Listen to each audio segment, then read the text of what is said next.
Okay. Hey guys, Daniel James here, and today we are going to be taking a first look at Audio Imperia's Nucleus library, which is their new all-in-one orchestral package, which covers strings, brass, winds, percussion, and some cheeky choir in there.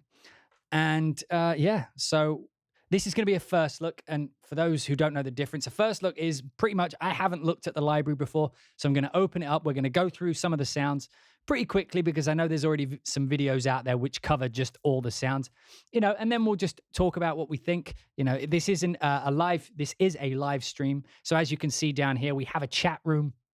So you'll be able to see live comments. And I believe we do have the developer in the chat room today. So if you are in chat today and you have questions, ask them. And hopefully the developers can cover them and they can correct my mistakes, which is a fun way to do these streams. But anyway, with that seriousness out the way, this is going to turn back into a normal live stream. That's more so that when people on YouTube, which should be you guys watching this, not you on Twitch, but you on YouTube, you have a nice intro, because people were complaining that my streams were just starting and they miss me saying today in a funny way, which I don't think it's a funny way, but anyway. So anyway, what do we got? So Nucleus, it comes in Contact 6. I noticed that, so I had to change my template. I tried to load it in Contact 5 today, and that did not work. So it's got some Contact 6 goodness. So I've changed all my setup for that.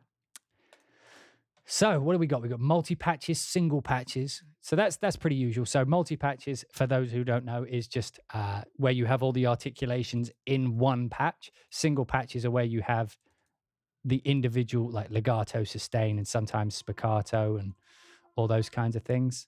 On separate patches like this, so sustain, staccato, trills, etc., etc. But anyway, I'm going to be we got some sound design, we got some drones and some pads, but we're mostly just going to be looking at the orchestral stuff today. So fuck it, let's start with the soloist, I guess. Multi-patches, soloist, solo violins. And I promise you, I haven't opened this yet. So I'm as excited as you guys. Are you guys excited? Right, let's have a look. Please don't be shit, because I don't want to say bad things. Okay, what we got?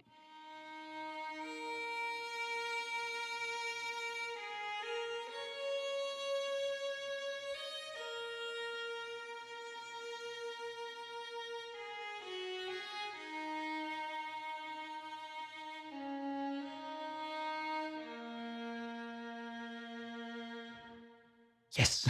Okay. It's not shit. That's a good start. Fuck me. That sounds great. So the thing I've always liked about Audio Imperia is they've always taken time with their legatos.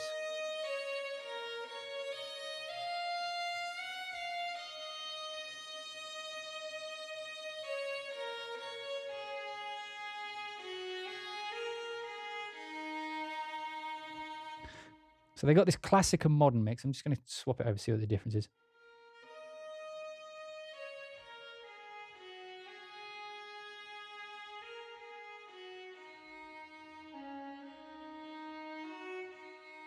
I do have my reverb on, so I'll turn that off quick just so you guys can hear the difference.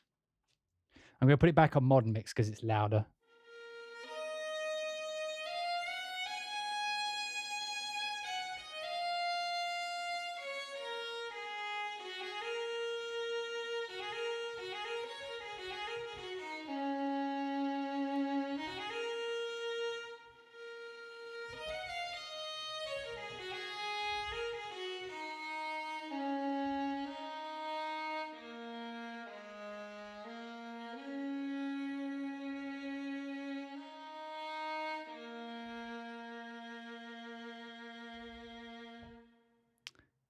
Well, fuck me. That sounds sounds great.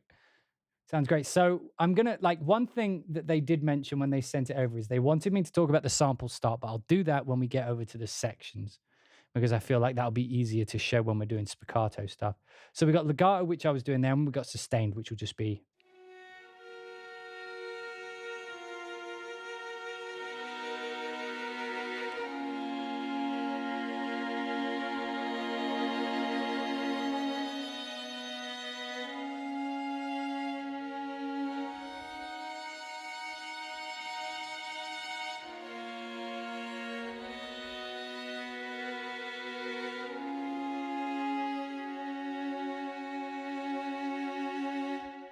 That sounds beautiful. Let's have a listen to that cello. I think we need to be lower down.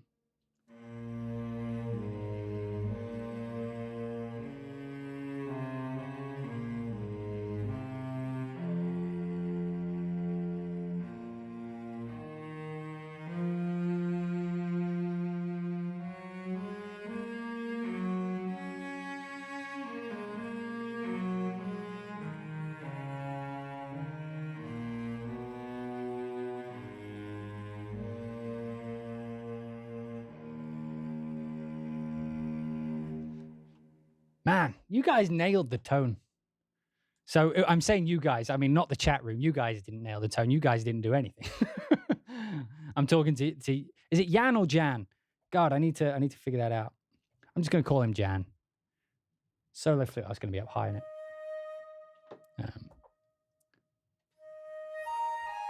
Jan. Okay, I thought it was. Jan. Oh man, that's beautiful. I'm playing the flute in my, I'm going to put black hole on it. Sorry, I know that this isn't part of the library, but it's my first look, so I'm playing with it how I would play with normal libraries.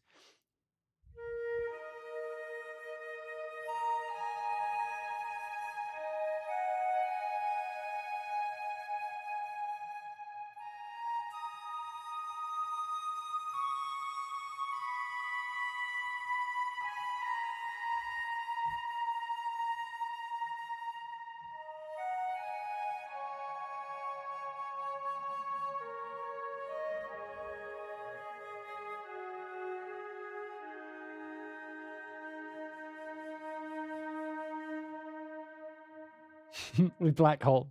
Man, I'm hyped now. I'm hyped. I'm excited.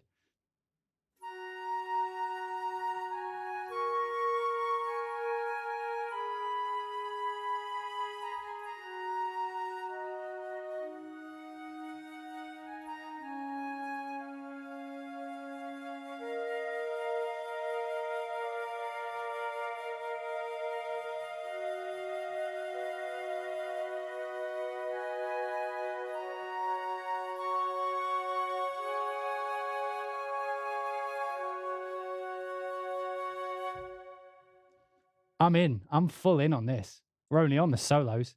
It's worth it for the solos alone. Jesus. Play Lord of the Rings. I don't know how.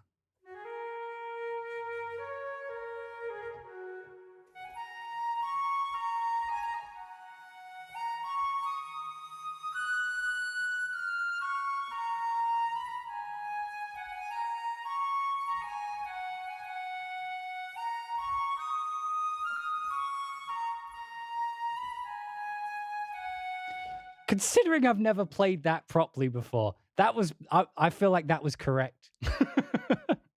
I'm taking it. That was close.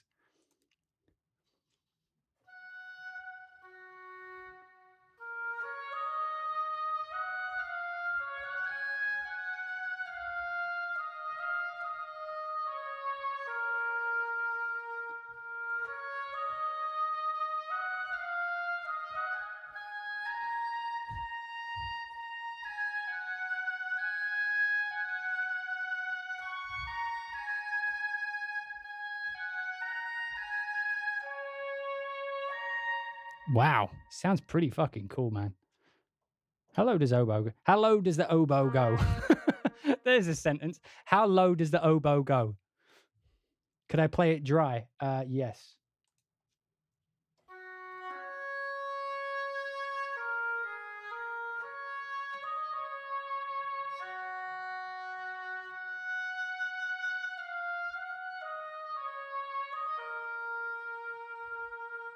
So the cool thing I like about this is there's vibrato, there's natural vibrato, but it comes in seemingly in the correct place. Like if I hold the note, if I push a correct note, here we go. Turn off the built-in reverb too. Jesus, okay.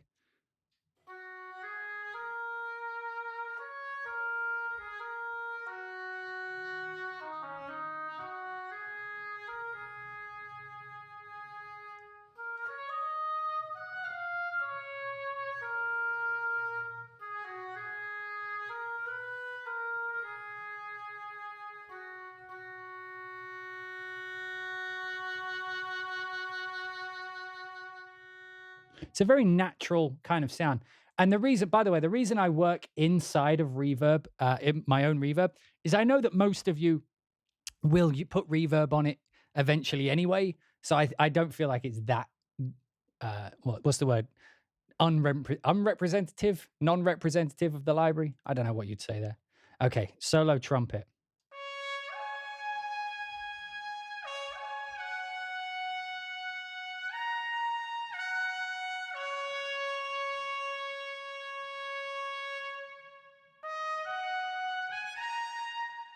Oh, it doesn't go that high.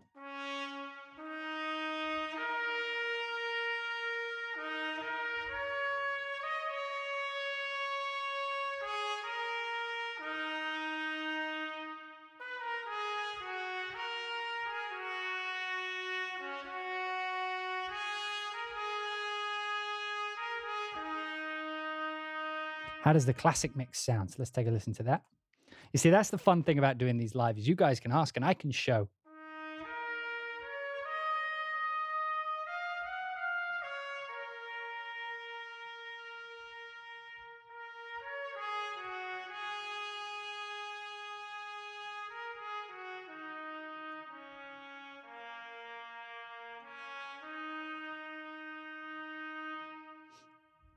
Man, these are sounding awesome.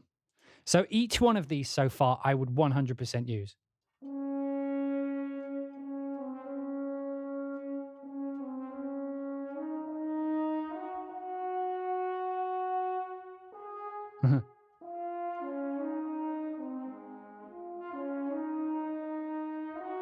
Nope.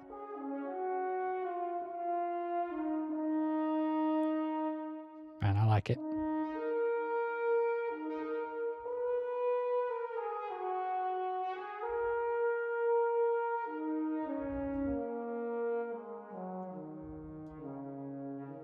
Helps if you play it right, doesn't it?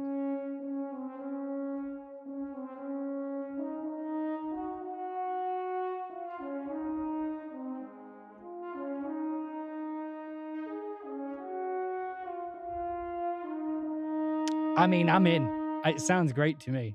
Let's listen to the sustain.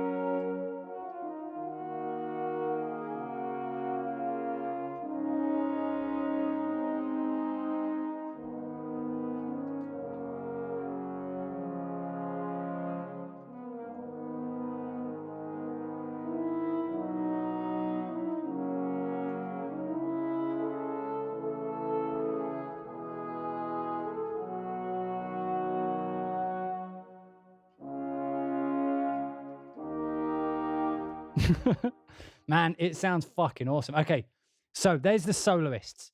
That was the quick run through of the soloist. Chat room, what do we think of the soloists? Are you feeling it? Are you feeling it? I am. I was into that. So people are asking about the advanced, but we're going to get into that when we go to the next one. So the tight, I imagine this is using some form of time stretching. And the good thing about, again, about live streams is, Jan, what does the tight mean?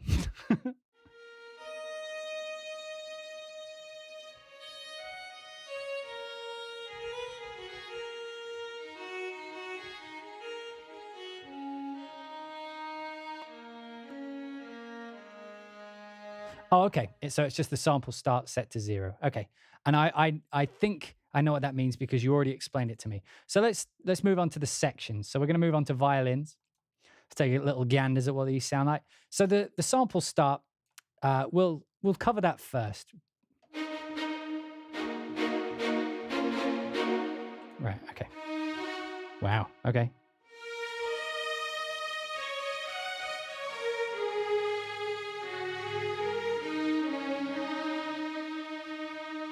Okay, we got vibrato. Is that attached to a wheel, to a thing?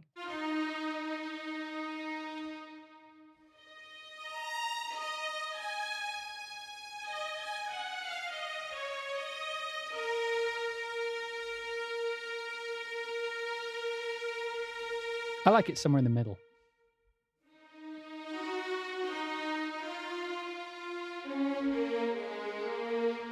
Let me try the classic mix. Ah, that's more me.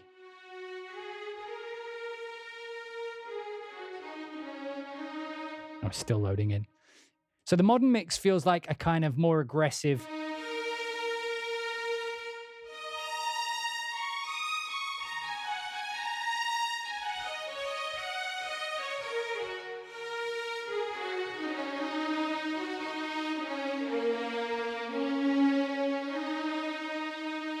CC21. Why would you do this to me? Okay, 1 second. 1 second, guys. In fact, no, I'll do that after the stream. I was going to set it up on my fader thing, but I can do it for now. I'm just going to set them around the middle. So, from what I understand, sample start. So, I'm sure some of you guys have run into this before. Right. What am I doing?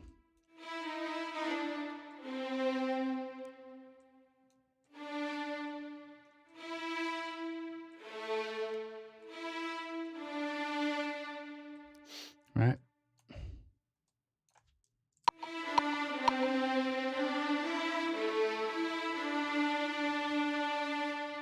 Like, what was the thing? So also when this starts as well, right? That was correct. So they have in the advanced. I talked about this last week, actually, because someone asked this as a question. So they were asking, why do I use the sample offset, like this thing, right? When I'm using sample libraries. So if you look at what they included here, and if I'm correct, if I'm wrong with this, Jan will correct me in the chat room. So what they added is an actual sample start button. So what you can do is you can turn this all the way to 0 milliseconds. And that means when I play, it's cutting, is it cutting the transients? I believe it's cutting the transients so that it's playing the note in, is playing it as I play the key. So you're missing out on some of those kind of slides, some of those little sound elements that happen before the transient, right? But with the sample start, you can actually offset it and it tells you exactly how much, which means like this one. So if I take it all the way back, I assume that I'm getting all of the sound, all of the transitional parts of the legato. I'm getting the maximum thing, and it's telling me exactly how much I have to offset my thing. So if I set this like, so I'm playing this on the grid, right? So if I have this at 0, I mean, it would be.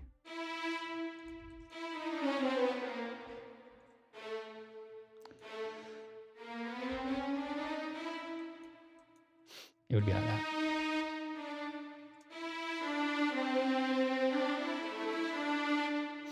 Right?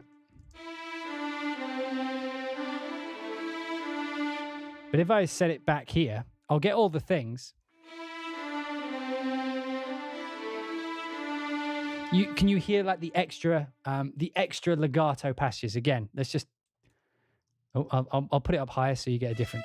Listen between the notes, the difference you get in legato sound, right?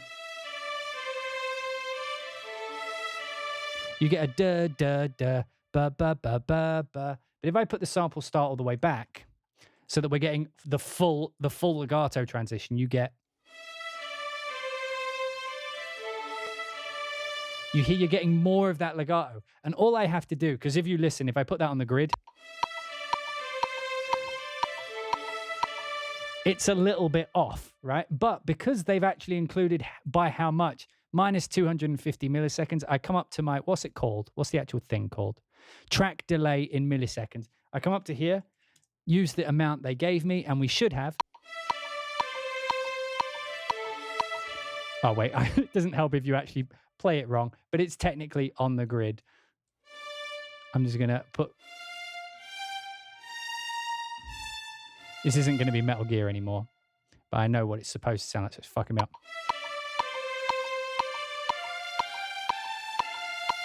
Like you see how it's actually doing on the beat. Also, we're getting the Cubase fuckery because I'm starting at 0. Let me try that again.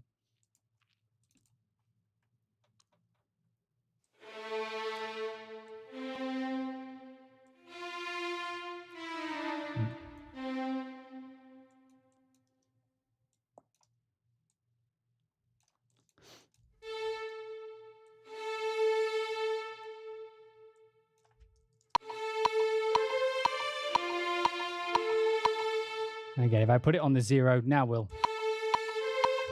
off, but yeah.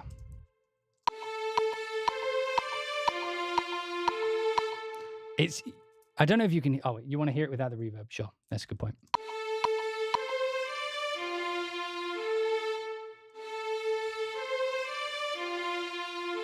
You get more of a ba, ba, ba, ba, ba, right? But if we turn it all the way back, minus 250, you actually get the full legato transition. And if I'm correct, I believe Jan mentioned this to me, if you re-trigger. So one thing that usually happens, and this happens with cinematic studio strings, and I hope if this is, I'm remembering this correctly, Jan, if I remember correctly, so in cinematic studio strings, for example, if I play this line and then I re-trigger a note, so the legato is minus like 100, minus 80 or whatever it is, minus 125 in cinematic studio strings. But if you start a note, like a new note like this, you see there's no tie. You see how these overlap? That will trigger a legato note. But if there's a gap and you re-trigger a note, because that note isn't using a legato transition, it will just start 120 milliseconds before. Like if I set the track delay to make the legato line up, I have to adjust the start time of ones that aren't legato in order for that to work. I should probably see if that's true. Let's see if we can make that accurate. So I think it's minus 125 for this. So let me do this one first. No? Okay. Why is that not working?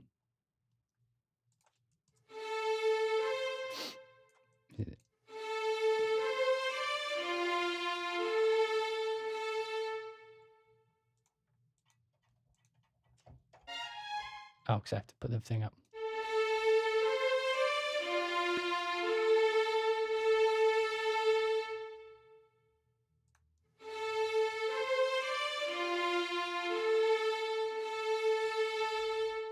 So,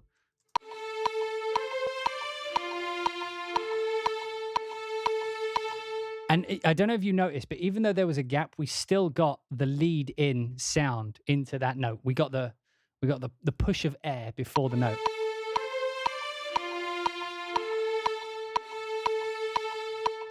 Man, I'm a fan. I'm a fan of that. Right. So anyway, let's go back to the sounds. That's the sample offset that I was explaining to you guys.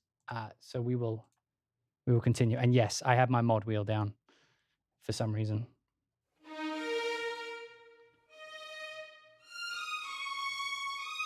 You see, but that's hard to play with. But if I'm just playing it in.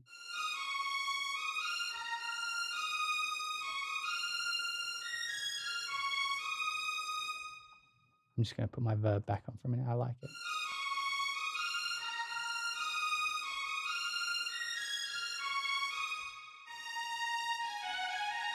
And that's actually a really, like, now I think about it, that's an incredibly useful feature, you see, because if the legato is baked at minus 100, 250 rather, like, I'm going to try and play that Metal Gear line, but with 250 millisecond delay.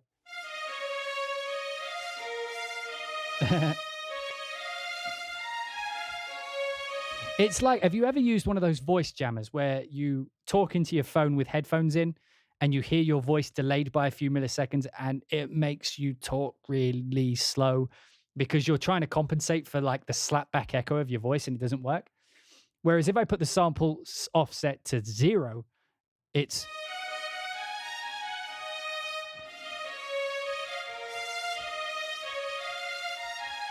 Oh, wrong note, but you know what I mean.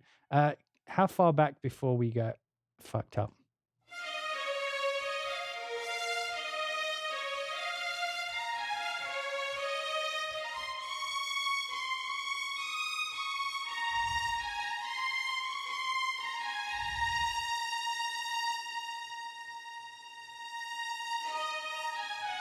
You can still play it at 125 pretty well. Like, you feel like you need to slow down a bit, though.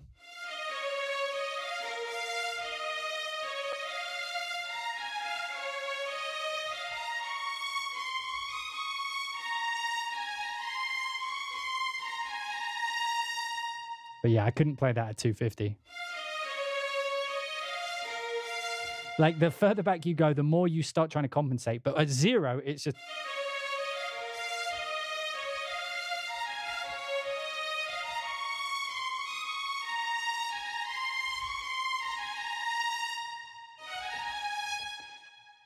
But anyway, I digress. So sustained. Let's have a gander. Just violins up there by themselves.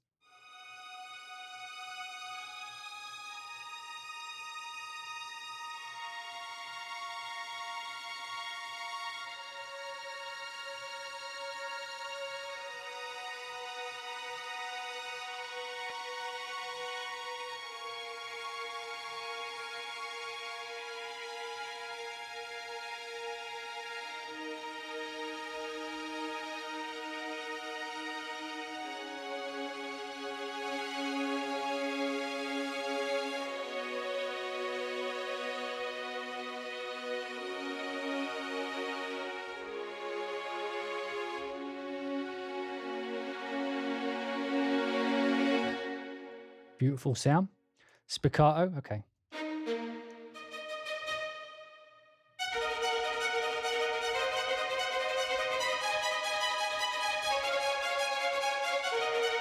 That's always the thing I play to see the speed.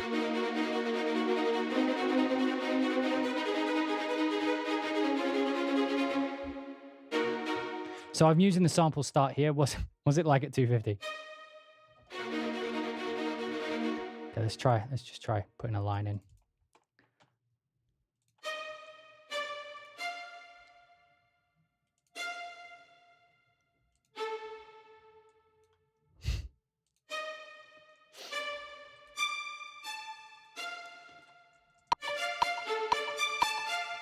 Right, so we got the minus 250. Can we do 16th?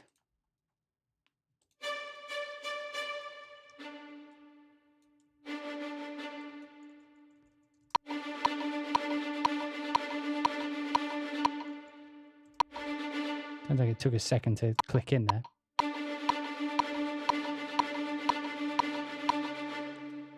Okay, we might need to tighten that up. Does that work? Oh, we're at minus 50, so it's 250. Let's turn it. Now, is there a way to tighten these up? That would be great. Velocity curve linear, so we could probably change the velocity curve as well. Shelf.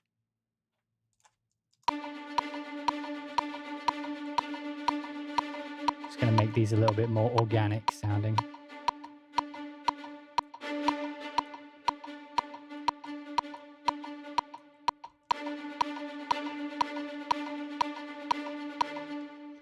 Put it back at minus 250.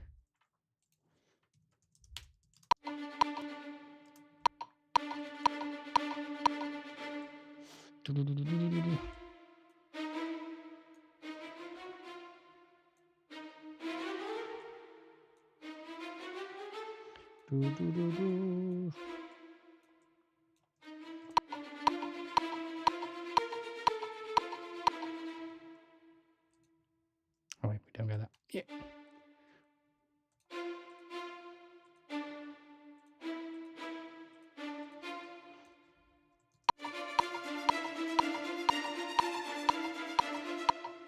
Yep, sounds pretty cool. So pizzicato, same thing.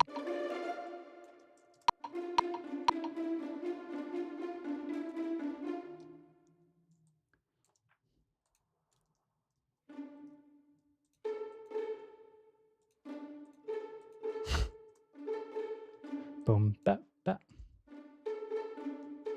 Be like that, wouldn't it? Boom, ba, ba, boom, ba. I'm never good with pizzicatos because I never write from.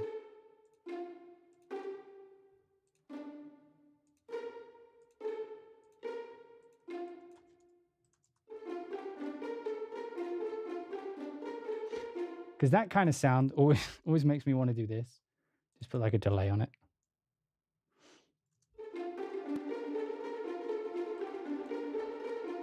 You know what I mean? That's just my vibe. So do these apply with the sample offset as well? Let's have a look at those. Are we still at minus 250? But not that it would matter. But anyway, trems. Let's take a listen to them. I'm going to put this velocity curve back to, what was it? It was linear before. So that means that you don't get as many fixed. Ooh, turn off the delay. Linear sounds like this.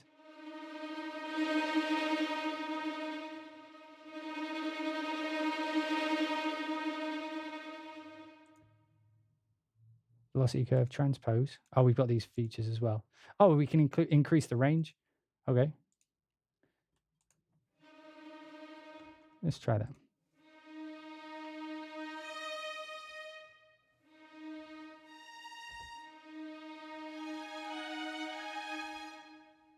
Okay, I don't know how this is going to work.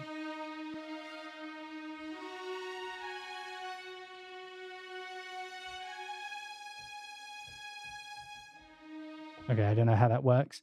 I probably should have looked into that, but it seems like polyphonic legato means you can play 2 lines at the same time.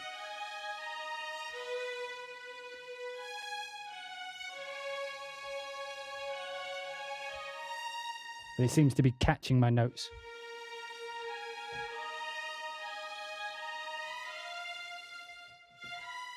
Maybe I need an octave apart.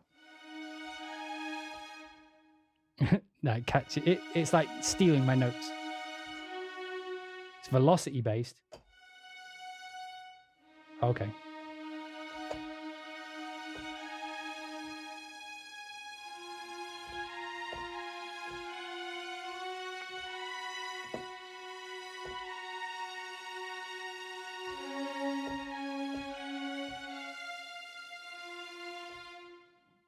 It's tricky. It's tricky to control. I guess you'd have to program it, right?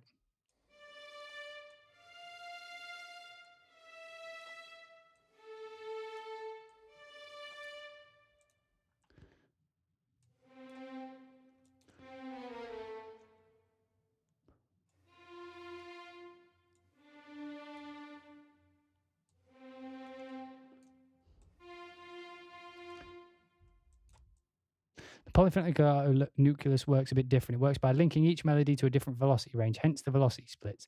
Let's give it a go. This is why I much prefer doing this shit with the developer in the chat room. Okay, I see. But it's the thing I noticed is it's quite hard to play live. Helps if you actually make them legato, I suppose.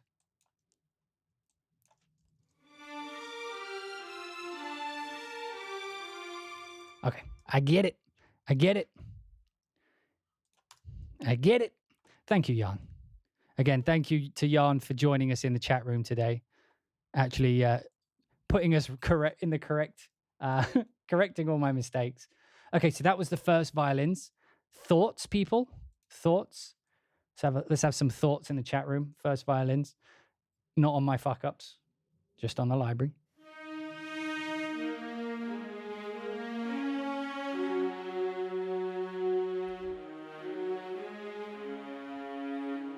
Oh, man.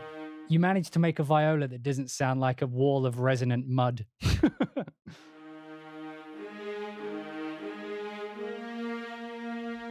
Although no legato, which is sad for me.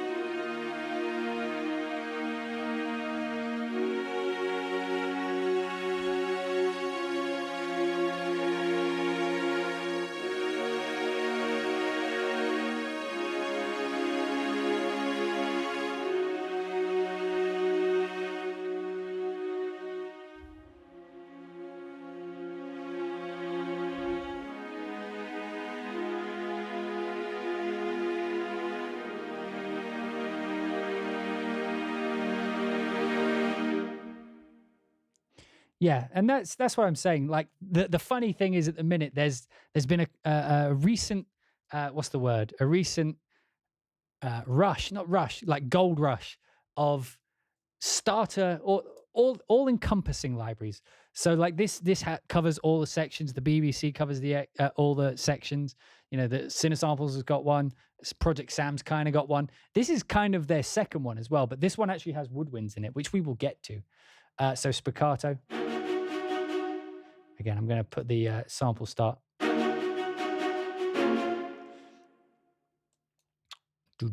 Let's put some. Let's do some.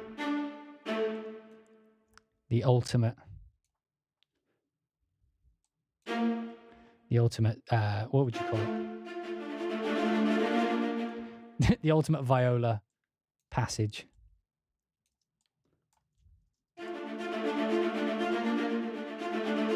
Helps if you.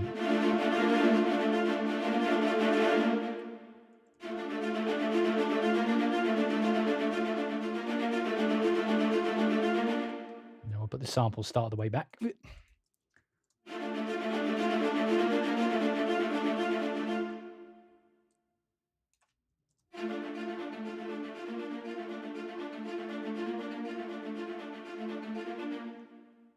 pretty cool. I'm just going to up the dynamic range there. I'm actually going to program this rather than try and draw it.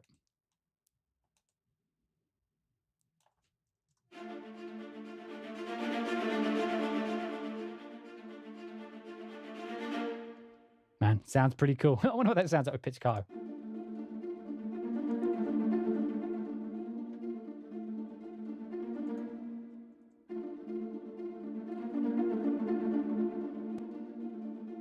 And of course, this is a feature that not many people really care about as much as me, but I appreciate that they put what the actual key switch is on the interface. You have no idea how irritating that can be sometimes. And they're like, these are key switches. Like, not for the hate, but Spitfire has a tendency to do that. Like, they put like on their interface, they put key switches, but they don't put where it is. It's like, okay, that's great, but what key do I have to push to make these happen? You know, whereas just putting it on the putting it on the interface is very useful. And again, it's worth mentioning that this is a full encompassing orchestral library for $400, which sounds expensive, but trust me, it's not. I mean, you know, there's other companies charging what 3 times that? No, at least 2.5 times more than that. And you know, you don't even get contact. But anyway, I digress. Oh, we didn't listen to the trems. Sorry. Let's listen to them trems. We don't go that way.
Quite a nice attack on them as well. So that's the violas. Moving on to them cellos. Them cellos. That's not a word. I'm going to go down an octave for this.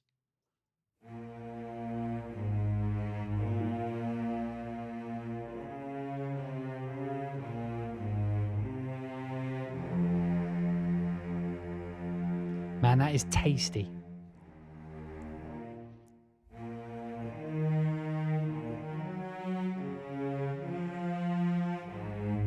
What is it?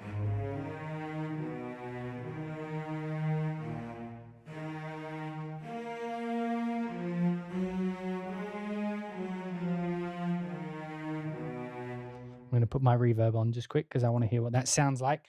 Swimming in my reverb.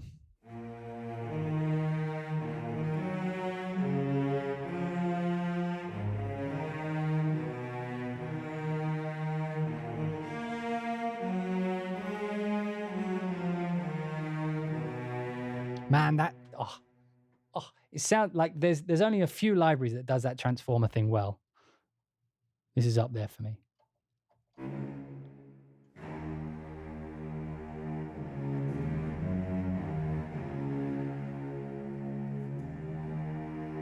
Hey Daniel, have you noticed everything you've tried today are in the range of the instruments accurate? I wondered if they would cut an octave to save budget.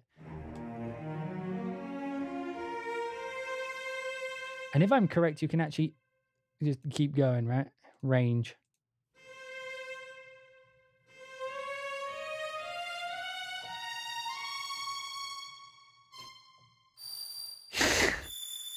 I mean, if you wanted to. So they've recorded up to C4, but let's see where it starts to sound fake. So we're in the fake range.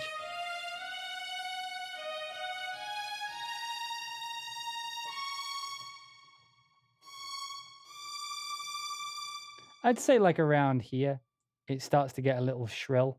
So I'd say you get like an extra octave. I wonder what it sounds like going down. There we go. I don't want to cut off anything.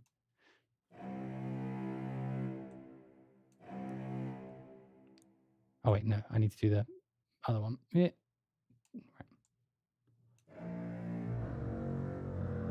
Still working. I'd still use that. Jesus, how low do you go? It's like the limbo for cello. Man, I would still use that.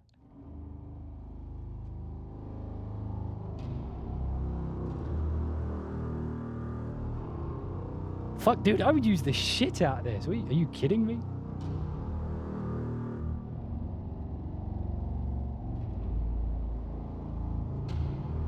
I love the of the string hitting. It's like slow motion.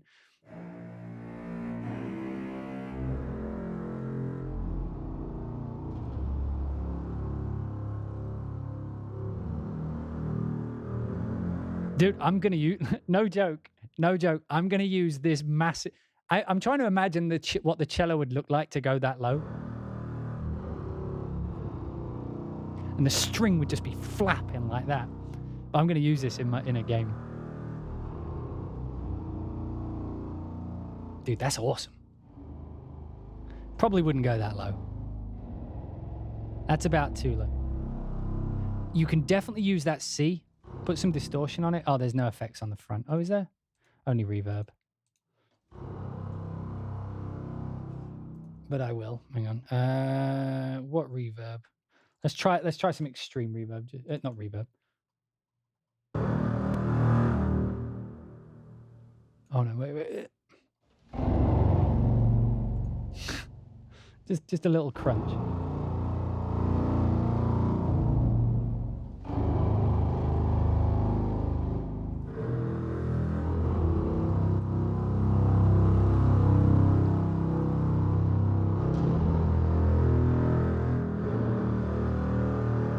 Dude, I would totally use the fuck out of that. That is a cool feature.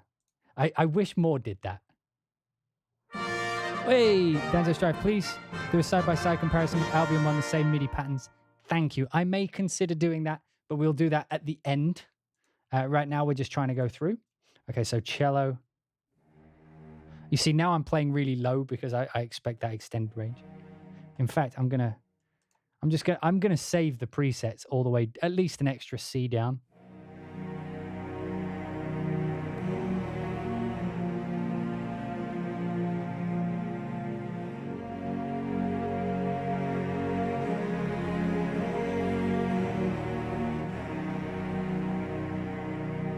Music by Catalan. Yes, but the basses are also going to be an extra octave down. The strings will be going. Man, this sounds awesome.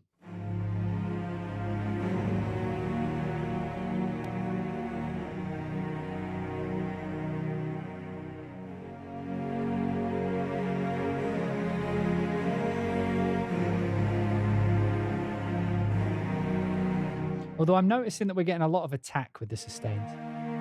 Right, do we have like do we have an ADSR somewhere that I'm not seeing?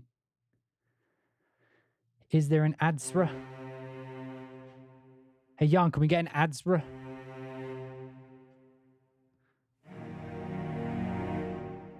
Can you add that to the update, please?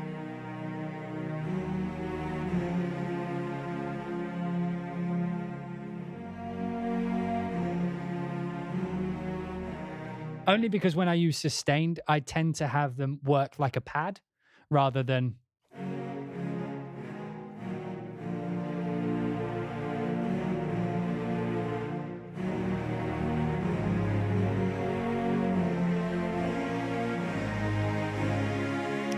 ADSR, attack, decay, sustain, release. So I don't know if you can tell, like when I'm pushing the keys, you get a dun, dun, dun, which is good if you want to be like...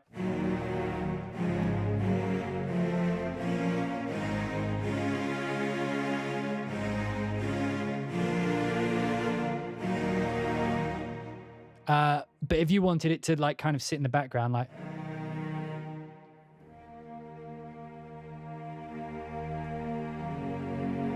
That worked.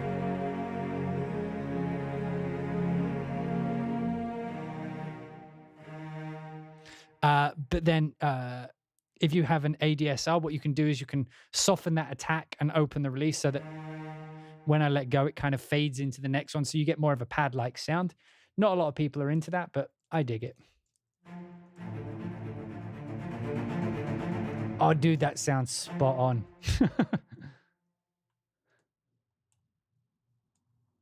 The reason I use Batman is because we all know what that sounds like.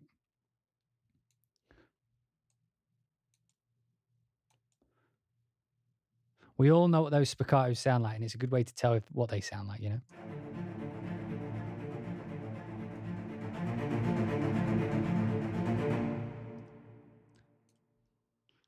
Pirate riff. Oh. I'm too low. No, I'm not. I'm going to put the sample start down.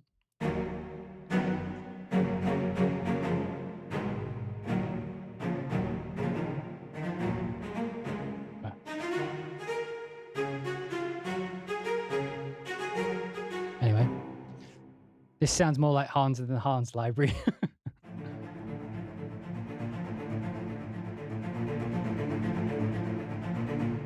You've got a nice amount of attack on there as well. I like that.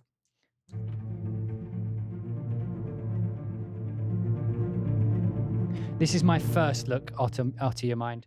I'm going through because I've never gone through it before. Okay, so let's move on to the double bass. What do you guys think of the cello? Are we in for the cello?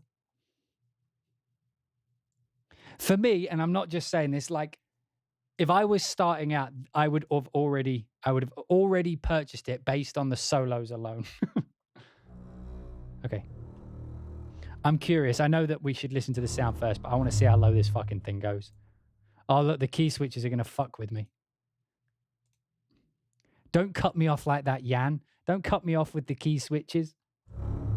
Can I go below the key switches?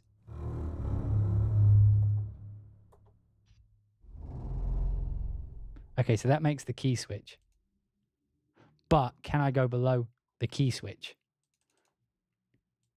Asking the science questions. I can.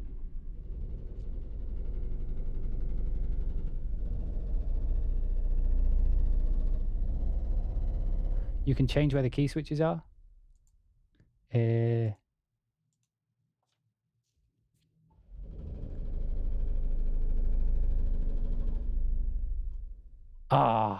a key switch. Okay.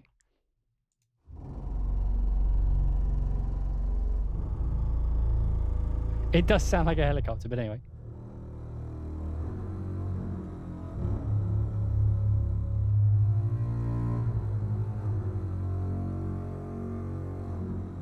Sounds like a ship being crushed by a kraken.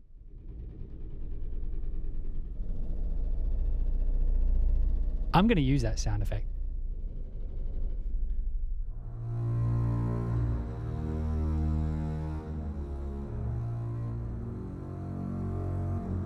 Man, it's dark and menacing. I haven't done it yet. Sorry, we haven't got to brass yet. Do you have tubas? You do. Sorry, I just want to see what these two sound like together. Oh, no. Fuck, too low. Wait.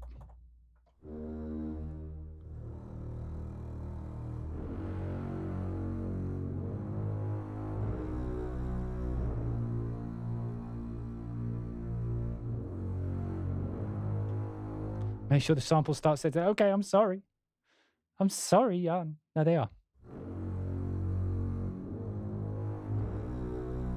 There's like a teaser for the brass there. That's how I play these things.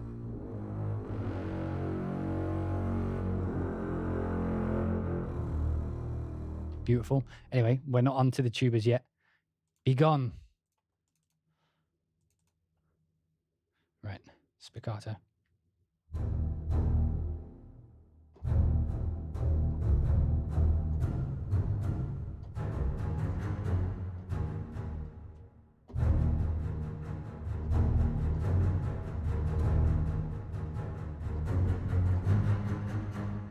What does it sound like in the classic mix?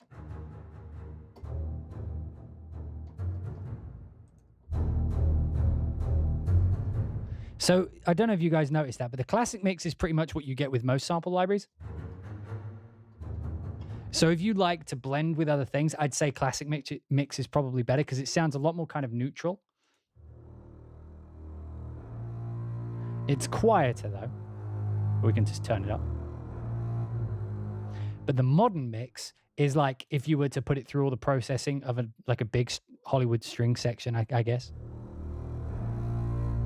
It's louder and it's got a little bit more buzz, which I like.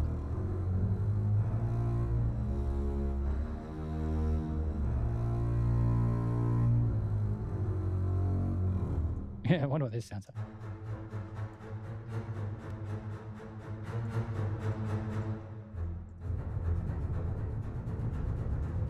You wouldn't play that alone. The thing I like about it, though, is it still sounds like an aggressive string, even though it doesn't seem to be voicing the note very well. So this would be more like...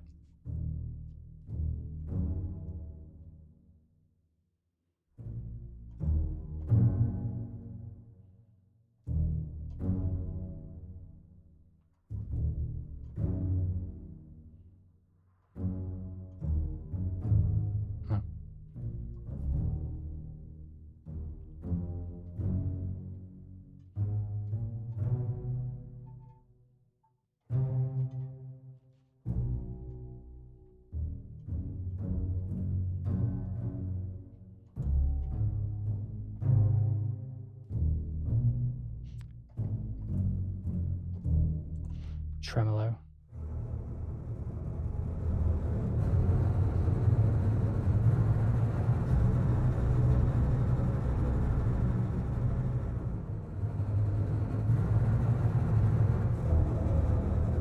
Again, it's doing what the bass should do. It's that aggressive kind of air sound. I need to know what the Kraken sounds like.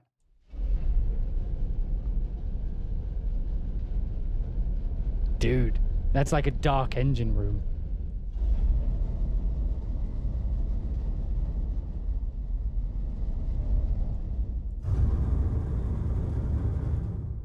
How low does it go?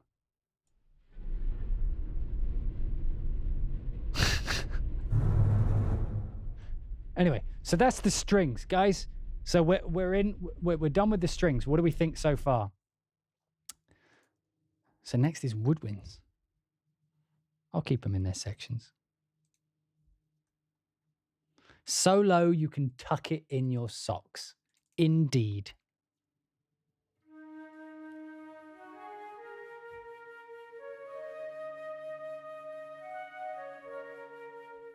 I'll turn the reverb off for this.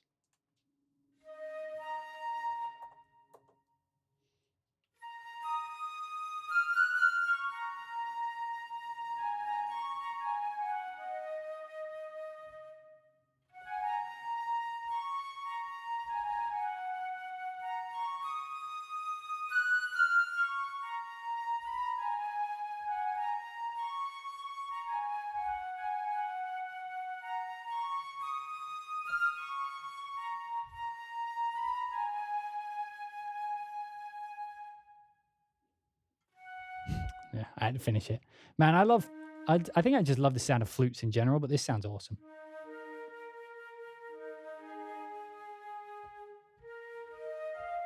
I want to see what it sounds like with all the goodness in. Let's bring that sample start back. Oh, we've only got sustain, no legato on this, which is a shame.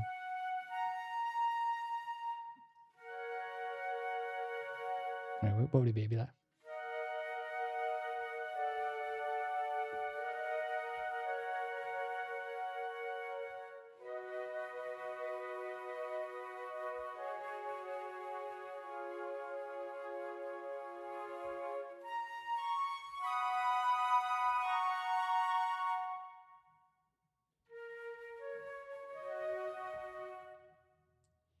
I think I'm going to have to bring it there. Oh, there's vibrato on this too.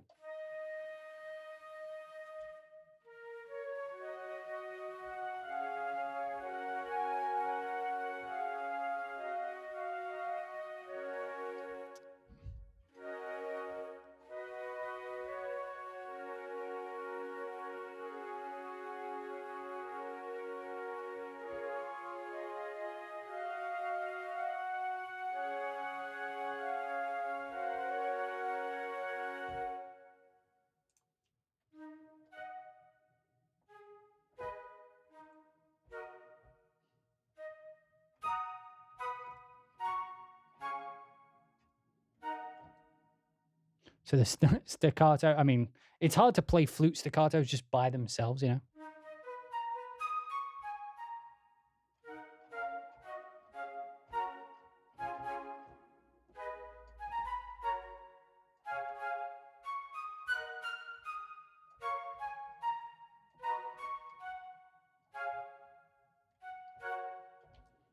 Your football team lost today. Give me the music. What football team? Trill halftone. Here we go. Dun, dun, dun, dun, dun.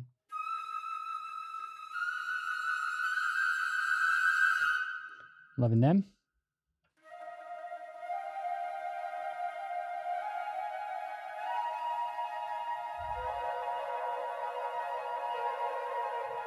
Man, I like that in reverb as well. I feel like that would create a nice amount of air.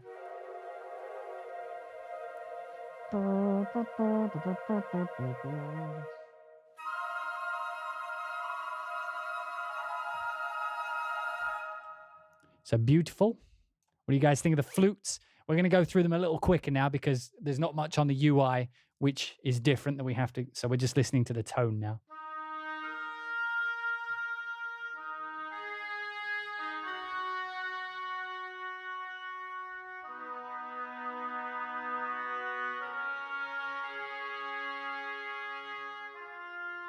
Okay, it doesn't go that low. I need to learn my ranges. My ranges of woodwinds. I never really write for woodwinds, you see.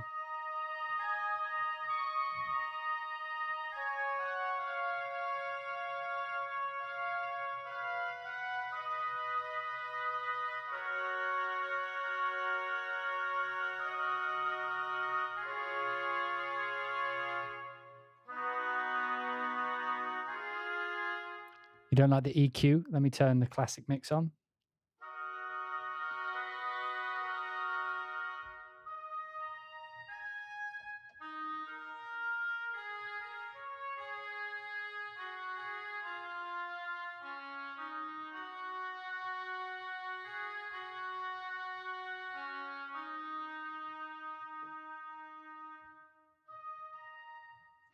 Because normally when I write with woodwinds, they end up just doing stuff like this.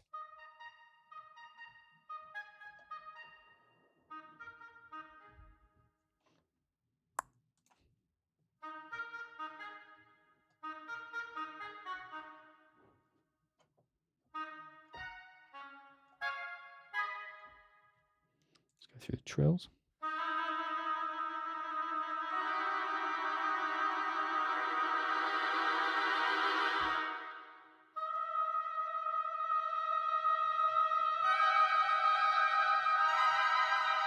That always sounds like it's about to go into something. Whole tone. And this always sounds like a Ralph Vaughan Williams or something.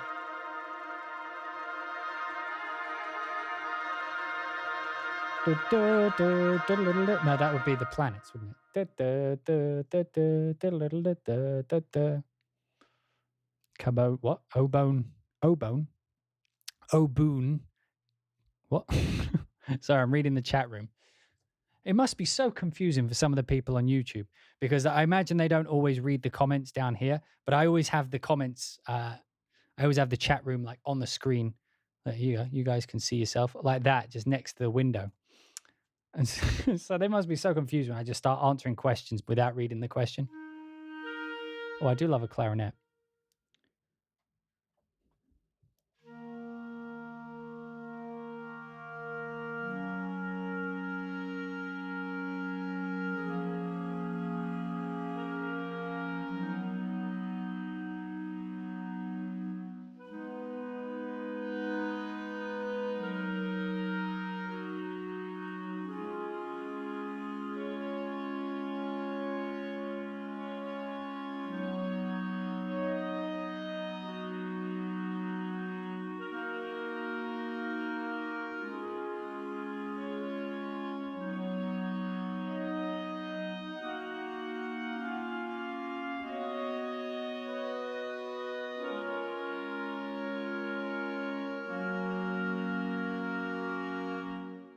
I like it. How high did clarinets go?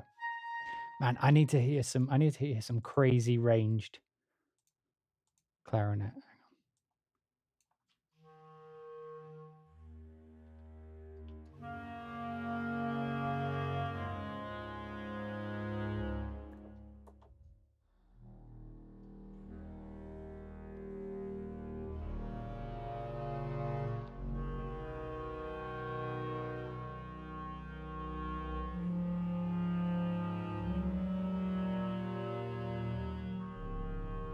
I like one of the funny things is I actually really enjoy these fake range instruments, and the reason is mostly the low the low section rather than going high, because one of the benefits of using samples is we're not constrained by physical reality. You know what I mean? We can have a clarinet which goes this low.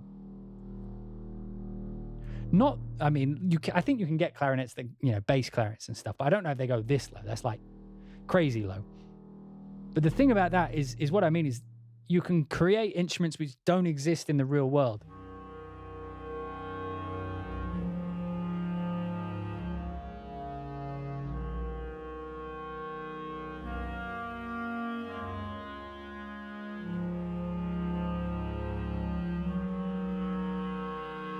And I like that. I like having things that you can't actually do.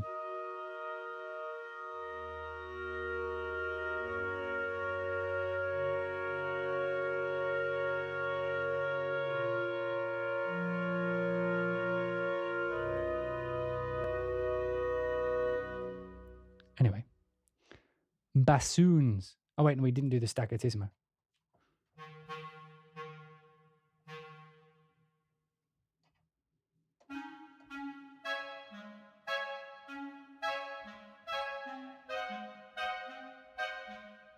The contrabass can go that low. Yeah, but do you get a clarinet that goes that low?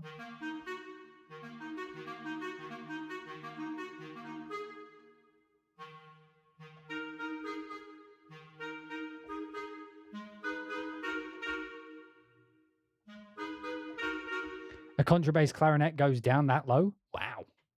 I didn't know that.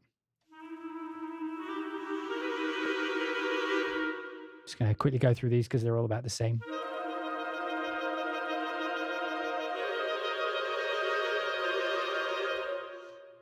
Right, so what do we think of the woodwind section as we move into the brass? We're getting through. Trumpets. Oh, we got legato on the brass. I'm liking that. Yeah, but do you get a bass? Do you get a double bass or a clarinet that goes to C0? So low you can scratch it with your toe. How low does an oboe go? Right. For that, I'd have to put the fucking samples.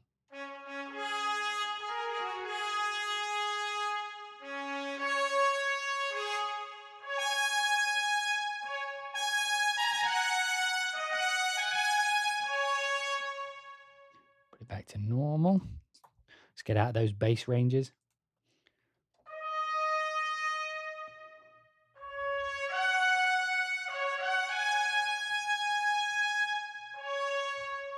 Oh, it doesn't go that high, but we have the range.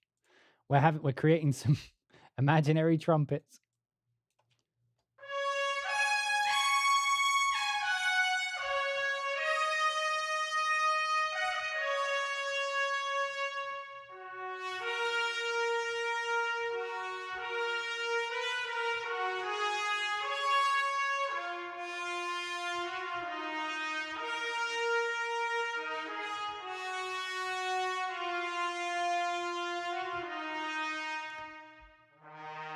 Okay, we're going crazy trumpet.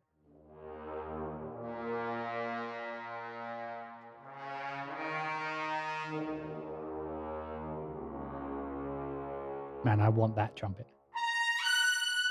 Man, I remember writing, like the first time I wrote for a live orchestra, I had like a high E in there somewhere, which is like, or like, what would you be? Which is, I can almost imagine that.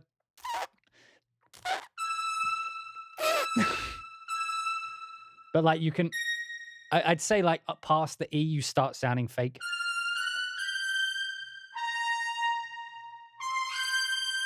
You know what I mean? That doesn't sound too real.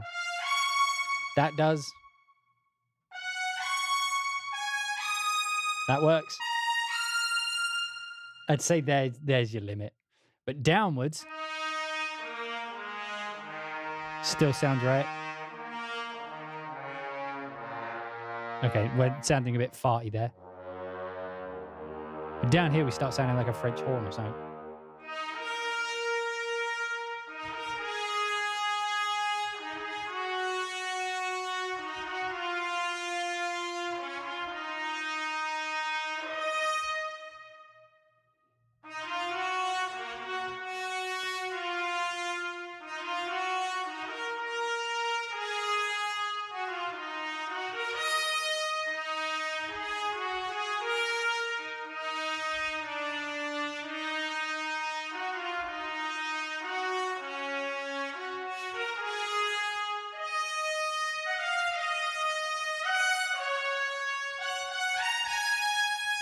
Man, I love this trumpet sound.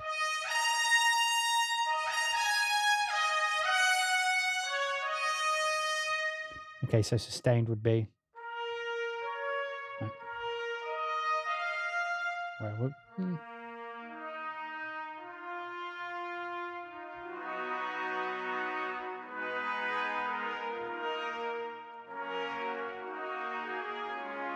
You'd have to play it higher, wouldn't you? It's not really something you could play in that range. But yeah, I do love having this range feature because sometimes I'm sure you guys, and you can tell me in chat, let me know in chat. And if you're watching this on YouTube, let me know in the comments. Have you ever written a fucking line and then you go to hit that high note and it's like one semitone out of the range of the instrument? And so you're left with this dilemma of, well, this line is what I want. So do I drop the line an octave or do I transpose everything up? Have you ever had that conundrum? I get it all the time. Like more instruments need this.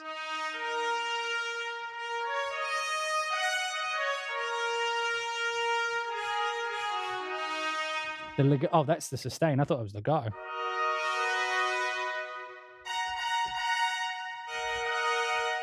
Staccatissimo.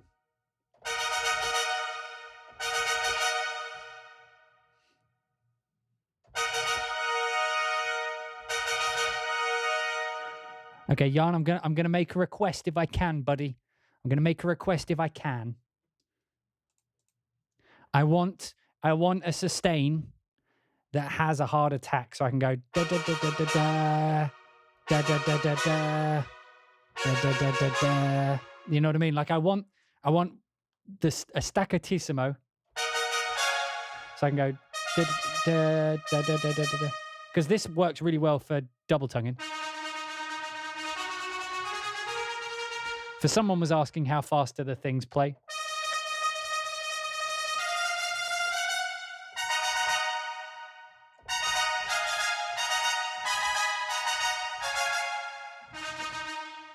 Because I normally play like that. I normally play like da da da da da da da da da da da da da da da. But yeah, it plays super fast.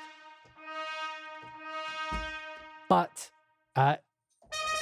because it doesn't have a staccatissimo followed by a sustain option, it means you can't go ba ba ba, which I do a lot.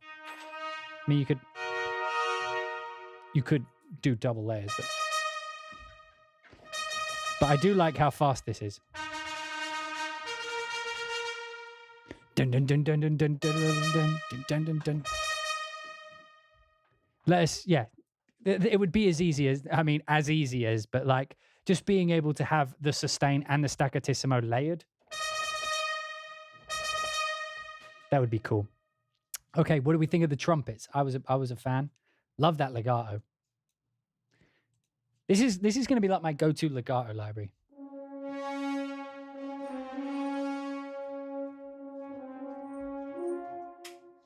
My wife just returned home, so if you hear people scurrying about in the background, that's what you do, my dear. You scurry. You're not a rat. I never implied anything of the sort.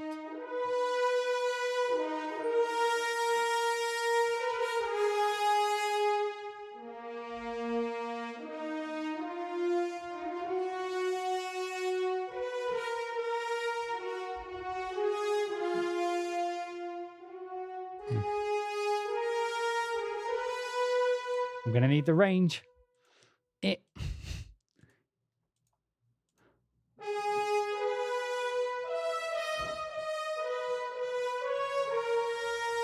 Do you see that? That was how useful that was. Because that line goes...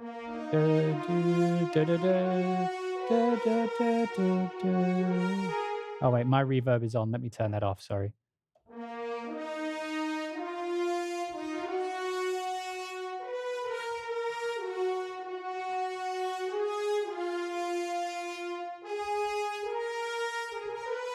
You see, this would have gone out of the range.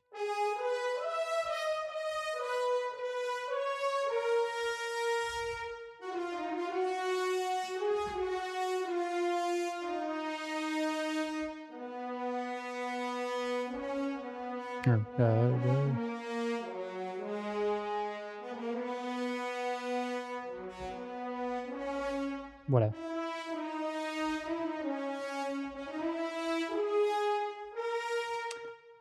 Whatevs. I always put my own reverb on, but I will leave it for now because I know you guys want to hear it. I like more reverb though. Let's put it in a hall.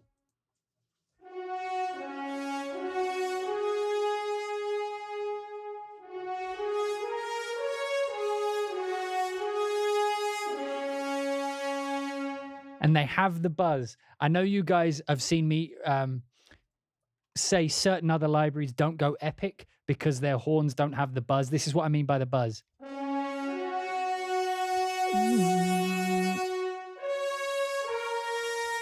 That buzz is what makes French horns cut through, you know, like dun dun dun dun dun dun. And they also have a nice soft.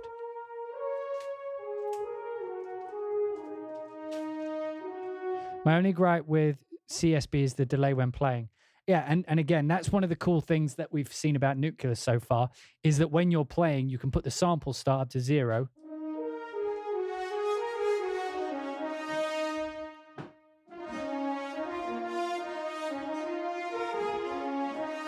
Right? And then when you're ready to actually lay it down, so you record it with 0 milliseconds, and then when you're done with it, you set the... Wait, let me try it. Let me fucking try. Here we go. So, oh, I need my click. It's more like 140. I don't know. What is it? 120?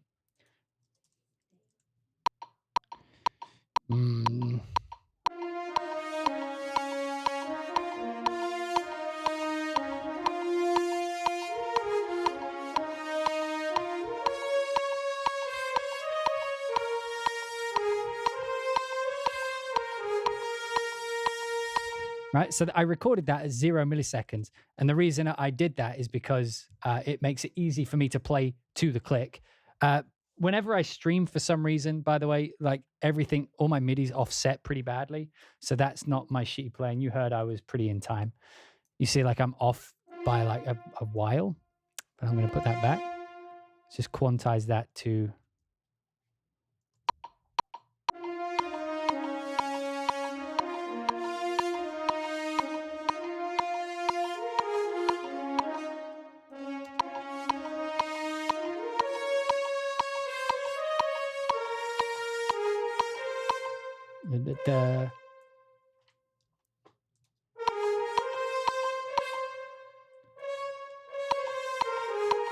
Right?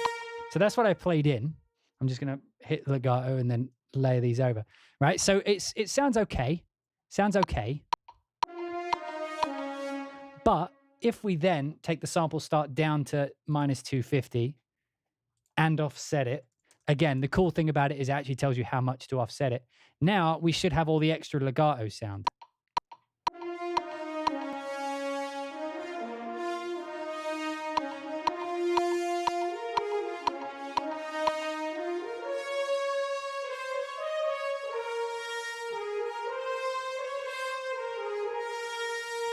And you see that extra 200, like that extra delay allows time for all those legato transitions to happen. Most companies have like this dilemma. The dilemma is, do we want to make it playable or do we want to make it sound realistic? The more realistic you want it to sound, the more delay you have to have, but the less playable it becomes. Let me try playing that to the click with -250. Okay, here we go. No. Oh, it helps if you have the thing. So this is like, if you imagine trying to play this at -250, this is going to be a clusterfuck.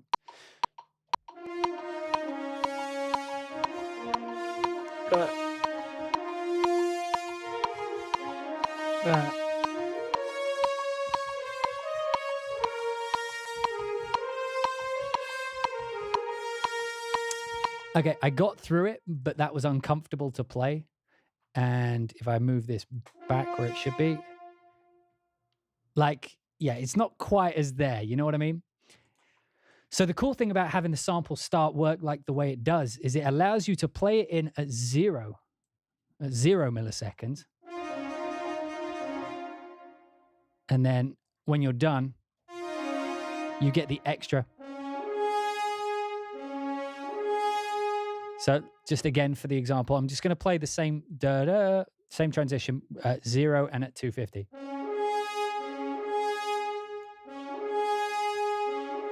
You hear the more boom, like the act, like how a horn would actually do it and how the room would actually respond to it. Now, if I put my reverb on as well, I'm going to pull this one back a little bit.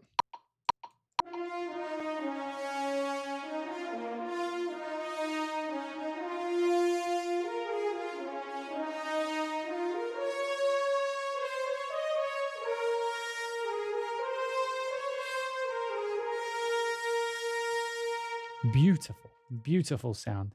So the sustains are just going to be.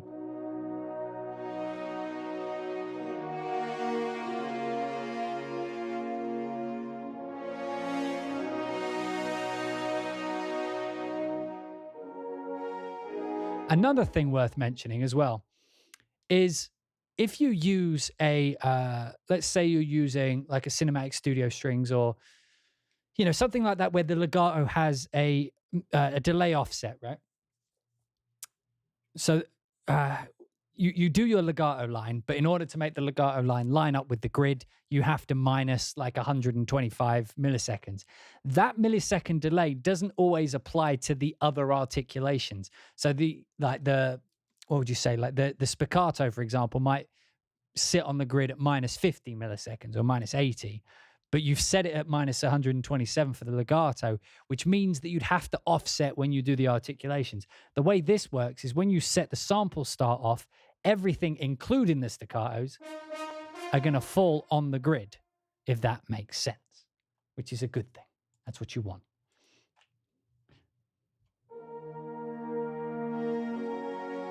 Let's go down an octave. Let's listen to these low bones.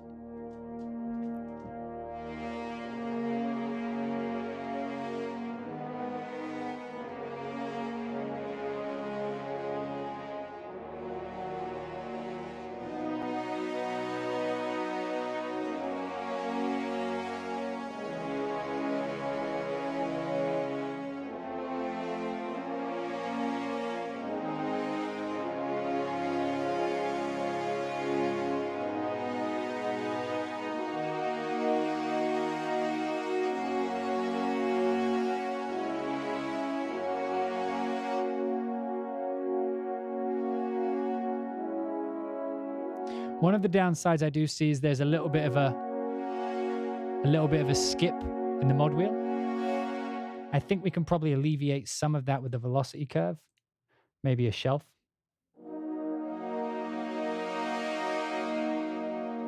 Yeah, that's a little better. Let's see what the fixed is.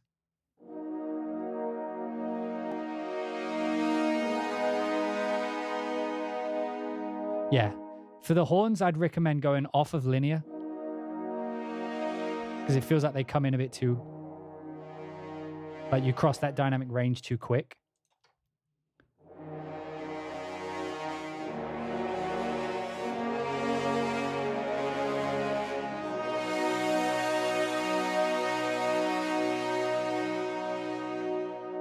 Yeah, that's a lot better.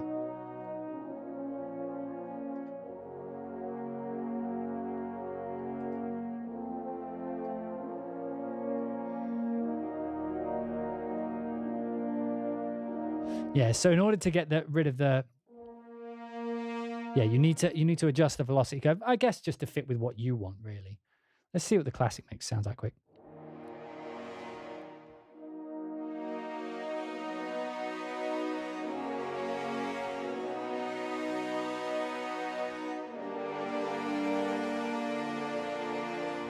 Yeah, it sounds great. Okay, what were we up to? What were we up to? The bones. Time for some bones.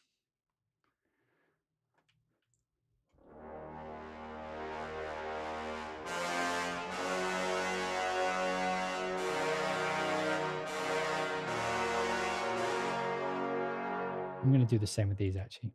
I feel like brass in general needs a smoother linear curve.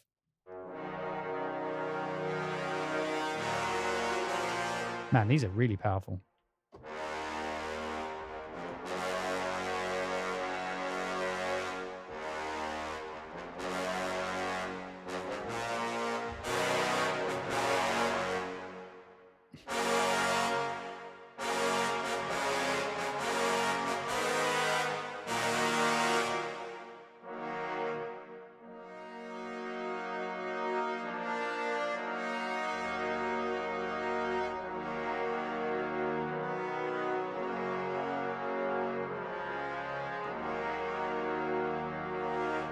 Get my external verbs on. Sorry.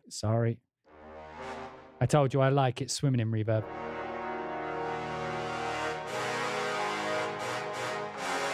Oh, helps if you play the thing. Anyway, I'm going to put it back in hall reverb. Yeah.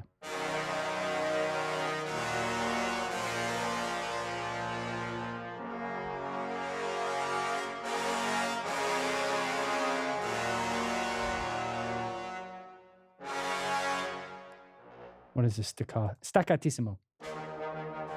So this is for your like.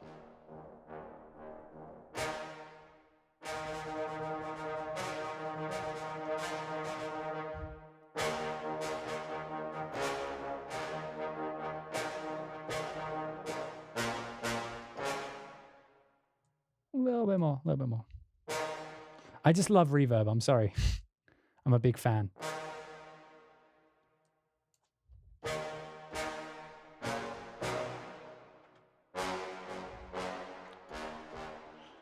I've got to do it, guys. So I need to know what my super trombone sounds like.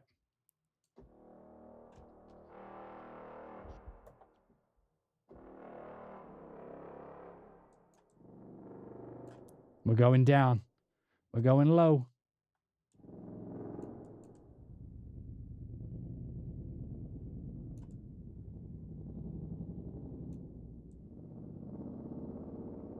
That sounds like a helicopter.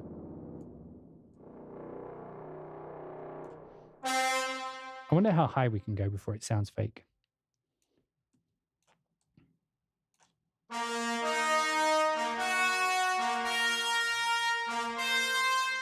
Oh, you're pushing it there.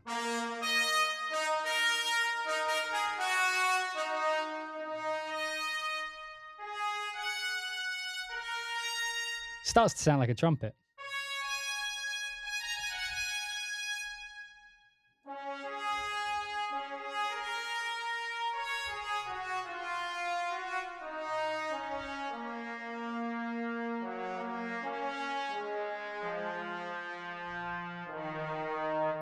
Like, I didn't hear the difference. Like, I'm not going to look at the range. Let's see if it sounds like when...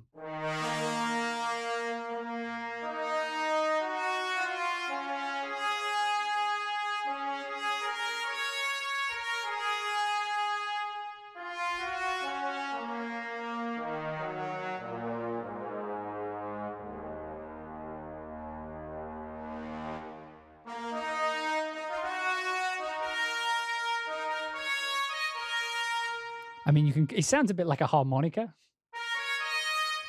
when it gets up that high, but we were completely out of the range, so I'm okay with that. So the trombone sounded nice and gritty. I'm a fan. Right, let's have a listen to these tubas. Oh, they don't go down to the D. Wait, all right, I'm not in D. I like writing in D. Right, I want it to at least go down to the D, but...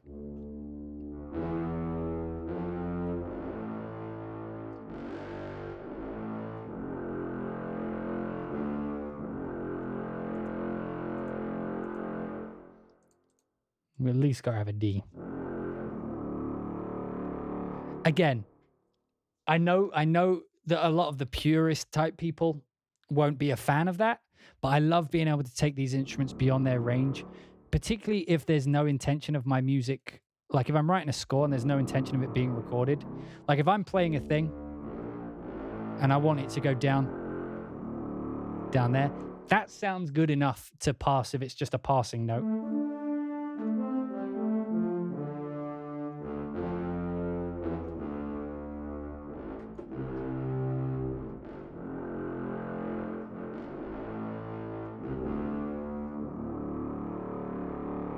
Like, that sounds usable to me.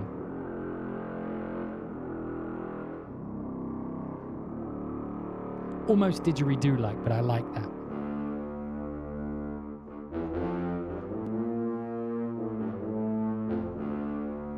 And Staccatissimo. Don't you sing along.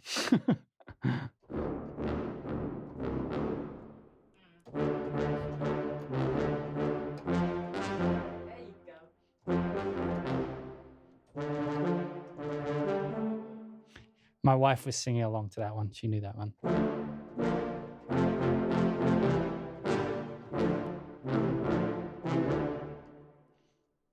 Yeah, it's really helpful to just have those one or two notes. You know, like when you're playing a line, and you just overestimated the range.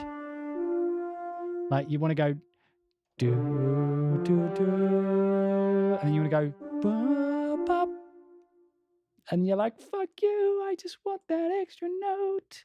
And then you can go.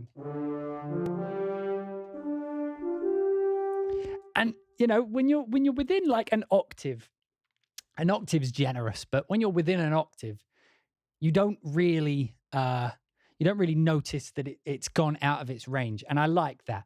Again, that's something, like, I say this a lot with Audio Imperia, but every time they bring a library out, they do a thing. And it just kind of raises the bar in like a very, in an area. And for me, it's adding the sample start and the range. So far, they're my favorite things. Low brass. Okay, I feel like I should just, okay, so. Oh, we definitely need the low brass to have a low D, but.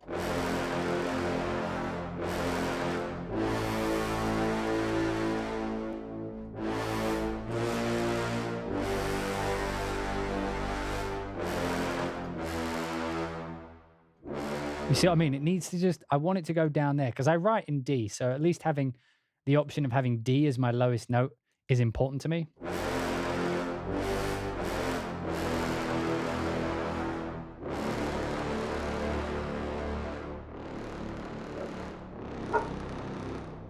Dog, we're not playing that game today, dog.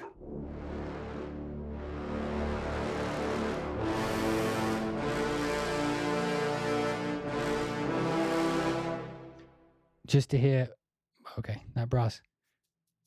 It's a big sound. I want to see what it sounds like in my reverb. Sorry.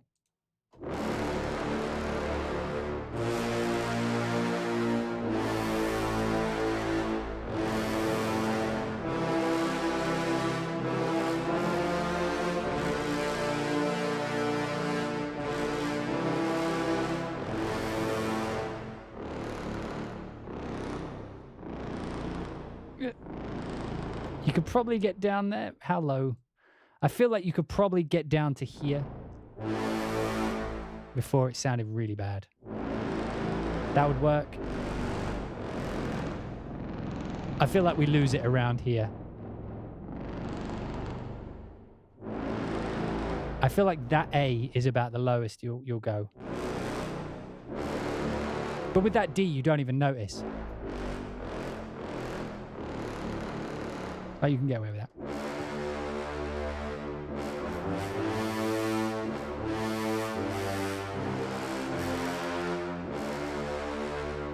Staccatissimo. Ah. Jan, if you're still there, Jan, can you have it so the range applies to all the patches? So that I don't have to, like if I change between, I don't want to have to turn the range on for all of them. That'd be cool.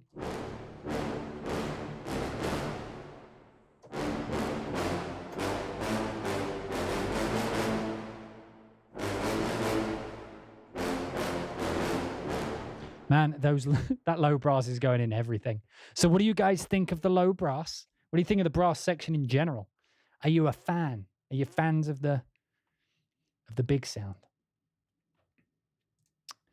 Okay, so let's move on to the perk. You in? Are you in? I feel like so far we've pretty much been in on every section, which is awesome. Because every time it just makes that purchase price seem a little more reasonable. Oh, first thing I do is key switch out.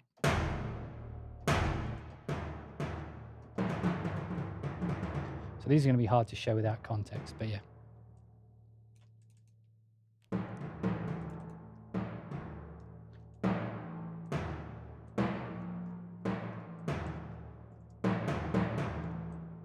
So do these have tails?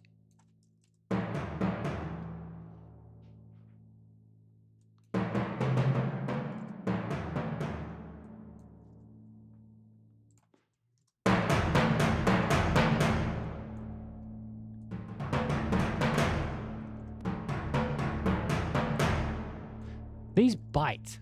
I like that. A lot of timpanis tend to be not muddy. They tend to just be...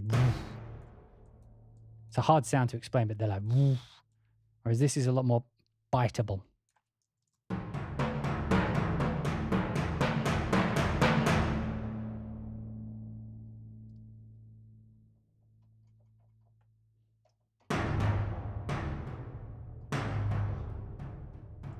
What about sustained rolls?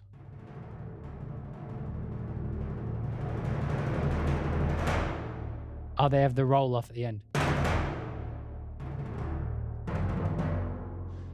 That's cool. So that means that if you do the roll, it'll automatically do the hit at the end without you needing to add it.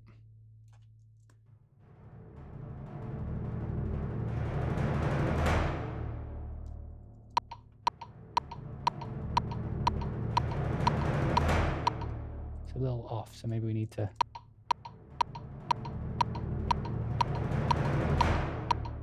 Yeah. Oh, okay. We could do the 250 thing. So that applies to this as well, does it?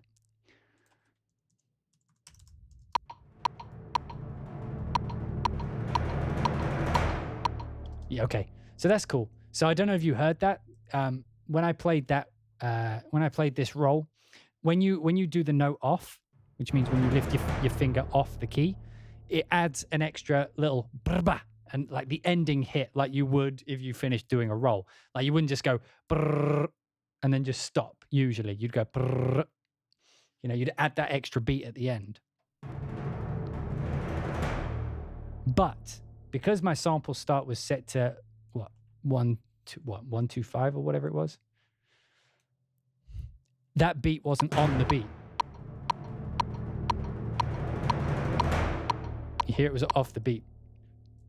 But if we set it to -125,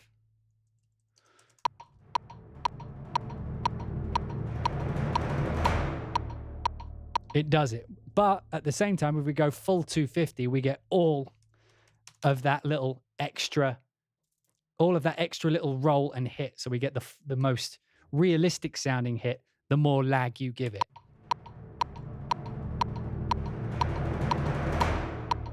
And it should be it should be, and I hope I'm not talking at my arse here, I should now be able to just go. Should be able to give it some extra hits as well, and they should be in time because the whole thing is sample offset. Wait.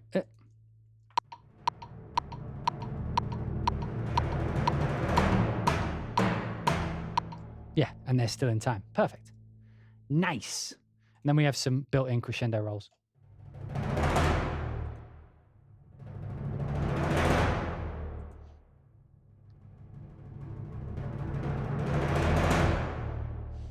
Yeah. The timpani's a weird one because it's one of those ones where you can record it like a million different ways. A lot of people go for the low thuddy sound. This is very much one of those. The only other one I can think of that does it like this is one called Timpani on Fire, which is a really good one. And that's when you want a timpani to sound like a timpani and cut through a mix, but at the same time, not completely fuck up the low end. I tend to find most timpanis, I'm ending up scooping a lot of the low end. You know, if you're doing hybrid work where you've got synths and all that kind of stuff, you end up having to scoop a lot of the low end out of the timpani because you value the synth bass more than the bass in a timpani. Sorry, so now we're on the marimba.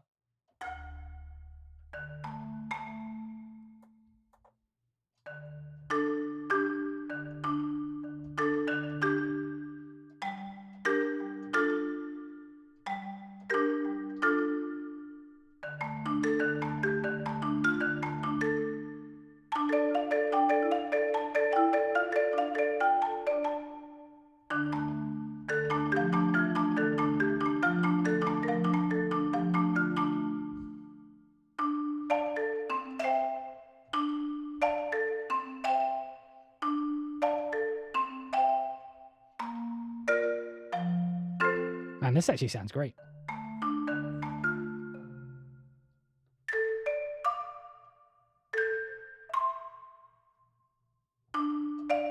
Well, how did it go?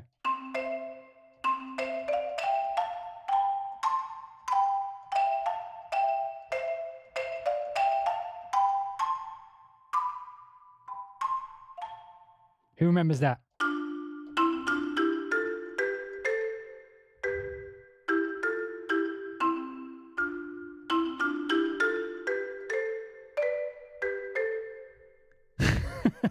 Rocking the Rugrats. Man, that was my childhood.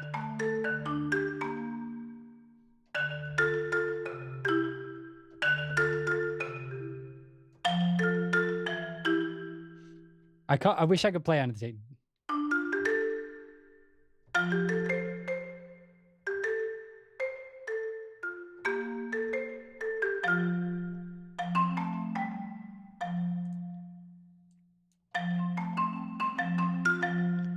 I'm curious. Nope.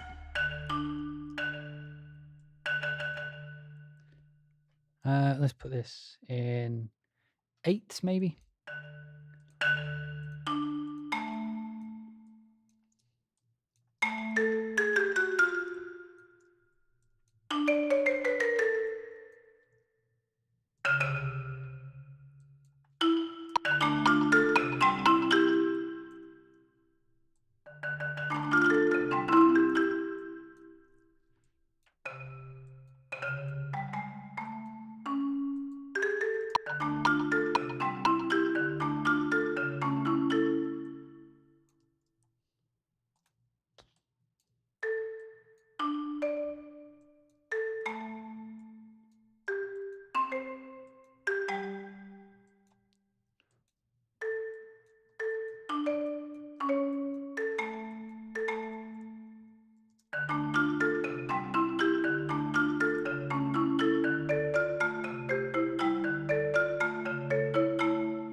Nice. I like it.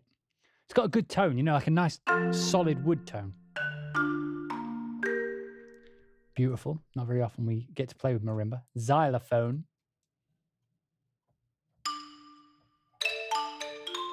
Same thing, just higher usually.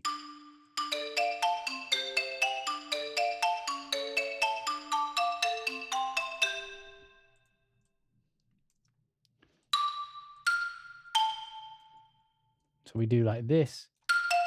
Let's do one of these things.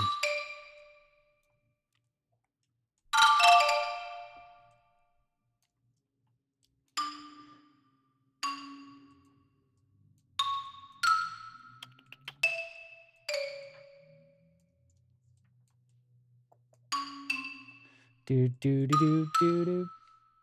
Da da. And then do do do.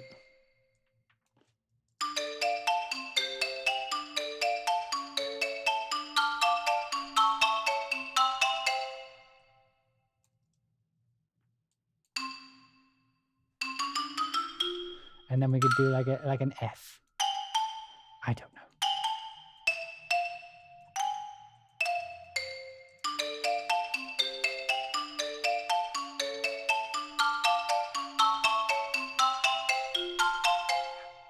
Oh, a little minor at the end there, but didn't mean to do that. Sounds good to me.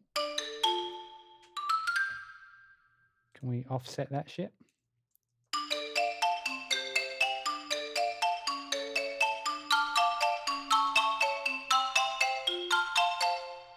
Sounds great. All right, glockenspiel. All like it's like the, have you ever seen that meme? It's like the word for ambulance in all of the European countries is like ambulance, l'ambiance, and then like you get to German and it's like Krankenwagen.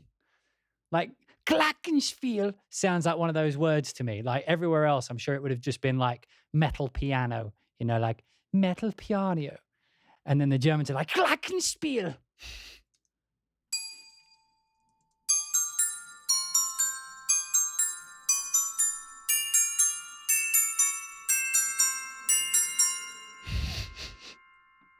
Ah, the Germans with their aggressive language.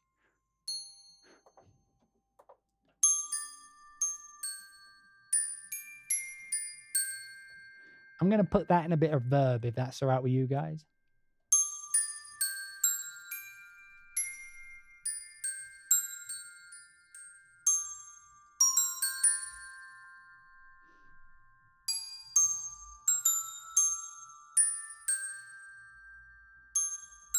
What is it?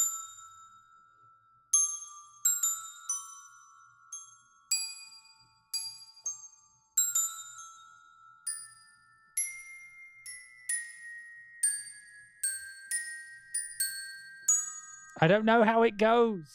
I'm just doing it off how it sounds. I mean, it's a glockenspiel. It sounds correct.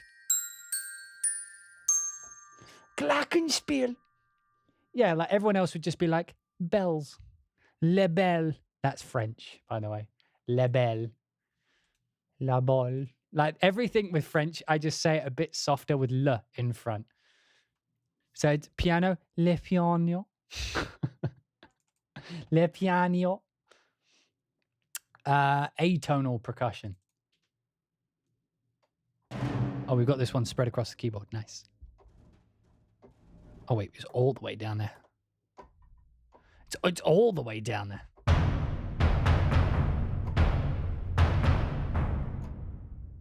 You're French. Was that accurate? Bonne chance. I only know bonne chance because it was at the start of my French exam at school, and that was the only word I got right.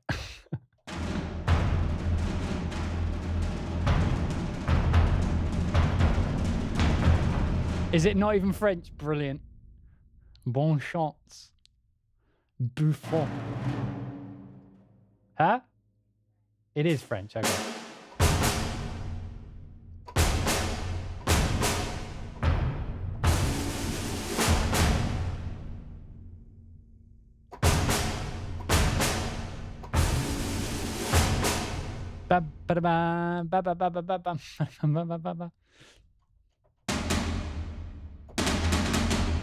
Okay, so for this, I would probably put the sample start at 0.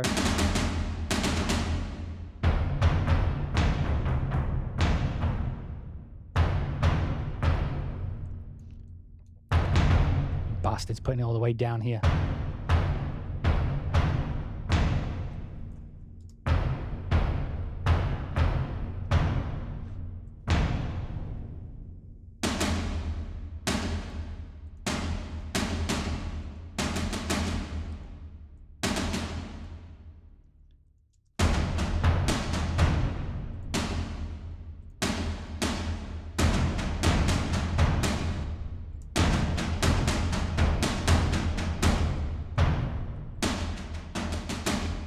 These feel like more hits. Yeah, they feel like more like they're hits than like round robin type things.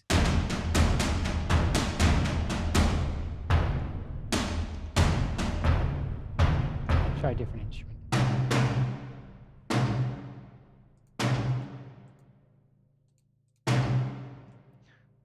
Maybe a low mid in those.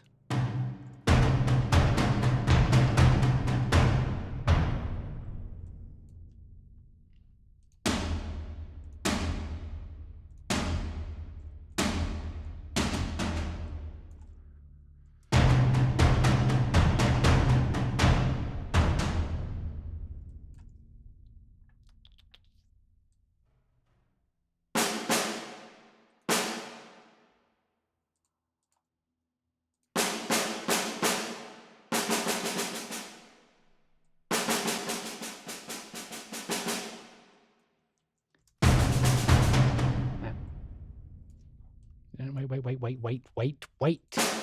Fucking.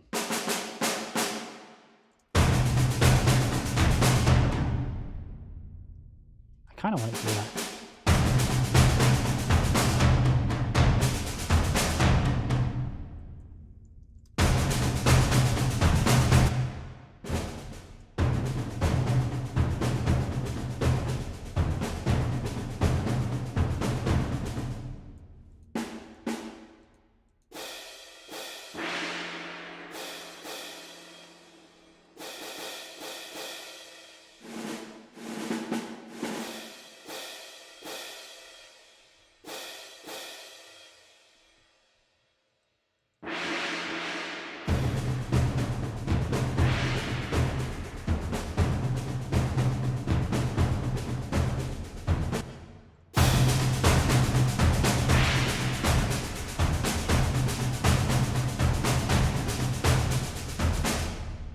It feels like the mix on this would cut through, but I feel like for me personally, I'd probably layer it with more things. But okay, there's the percussion. We got a drum kit. Is it going to be like a normal setup, or is it going to be one of the weird ones? Is it going to be one of the good ones or the weird ones? Don't let me down. It's one of the weird ones. Normally I have like doom doom ga doom.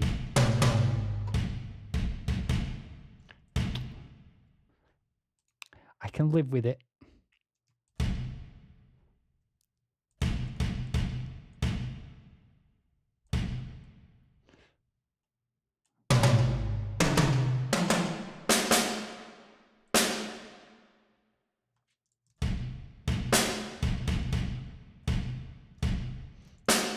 I'm not even going to try and make something good here.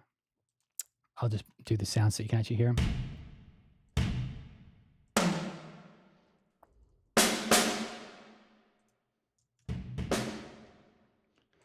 Yeah, I'll just play the sounds because I'm not going to be able to program a good drum kit very quick.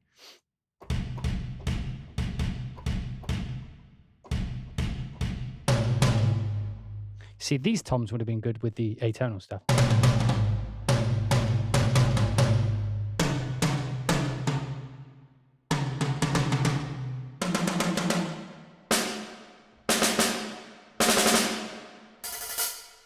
Well, that sounded good.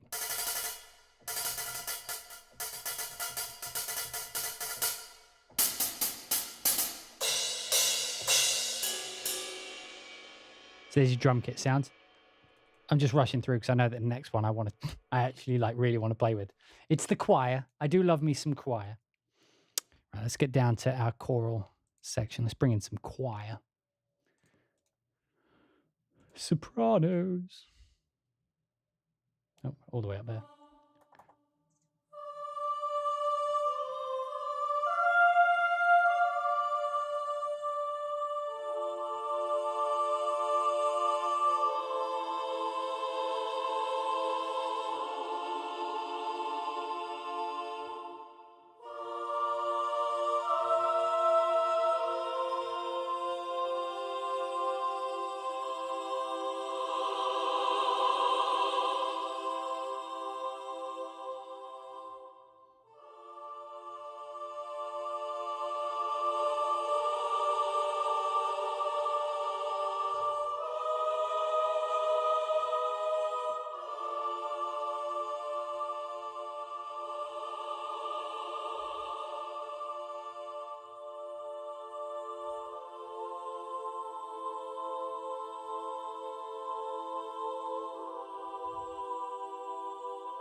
When you get up to these high mod wheel, you get like that real hard vibrato.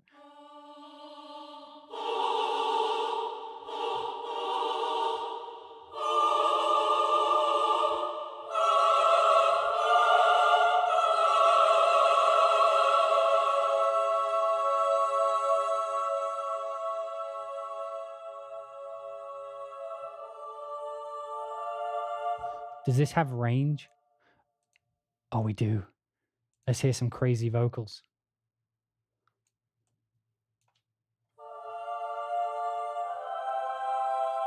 That works.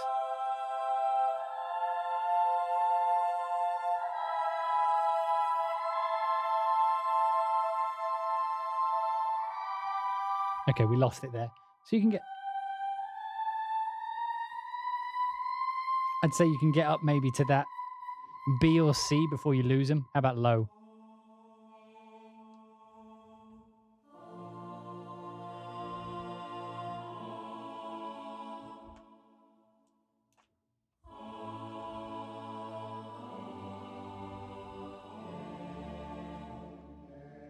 Yeah, we... Maybe there, the G. Ooh vowels.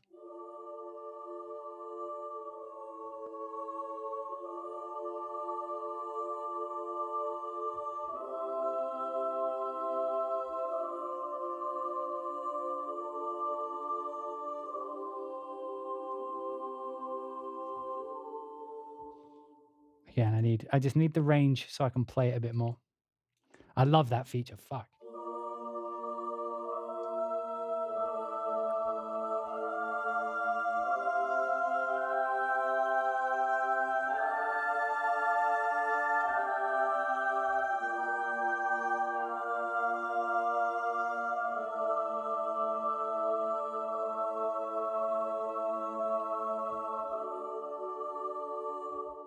I would usually like bathe in reverb on this, so I'm just going to put black hole on it.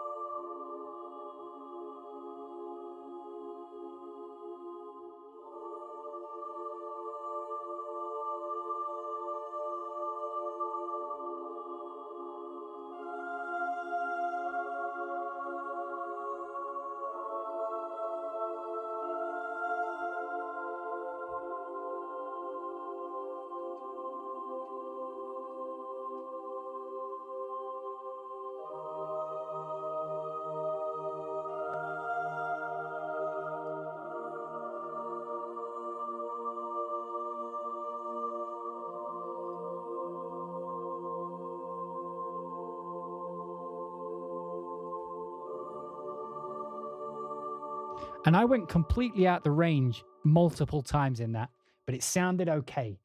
So I'm digging that. Okay, let's see what this is about.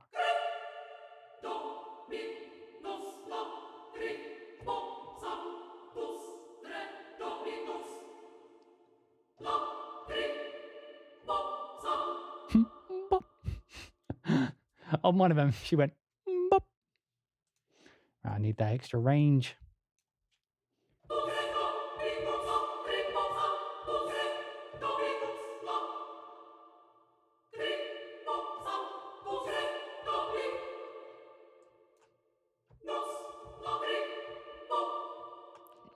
Bop.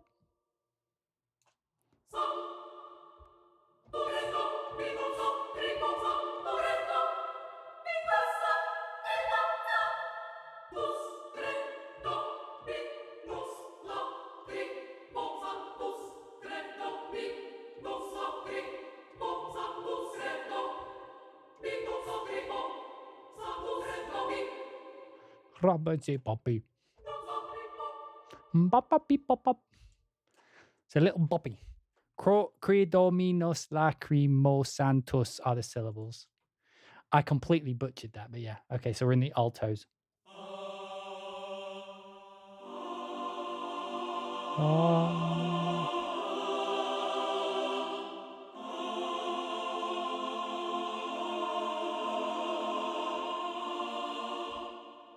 Okay, let's Just for my own purposes, I'm going to extend the range again. Because I like to play wider chords when I play with choir.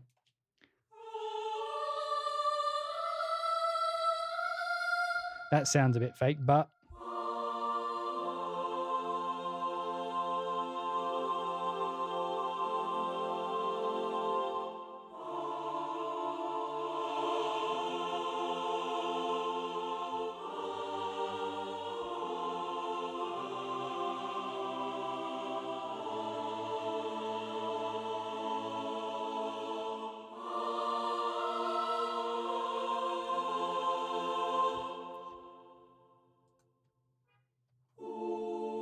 oohs are my favorites with these.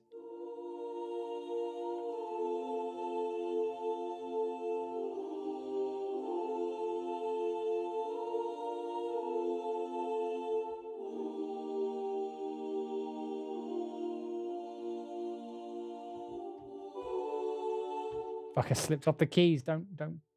But with the black hole on. I need that extra range to stay, Jan. Let's fix that. Let's put that in post.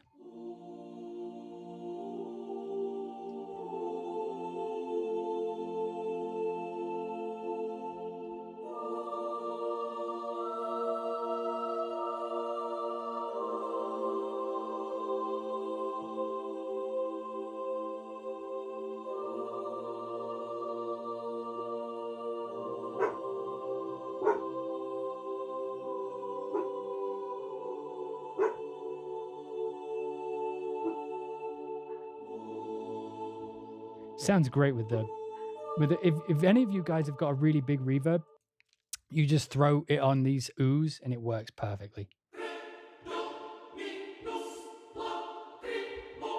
Right.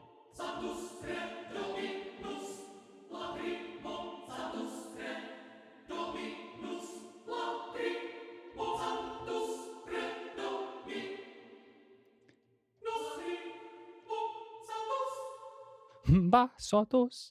Do they sync up with what?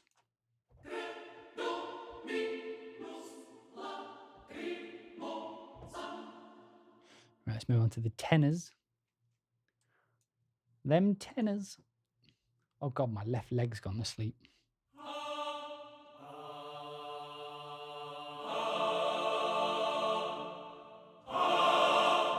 It's the sound when you sit down too quick on your nuts.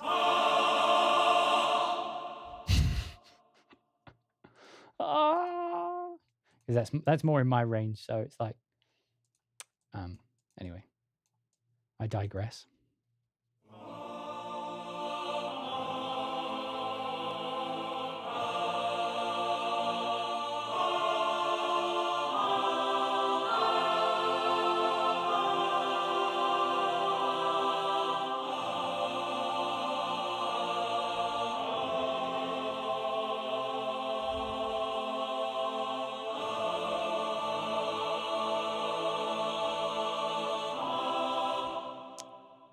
Oohs are my faves.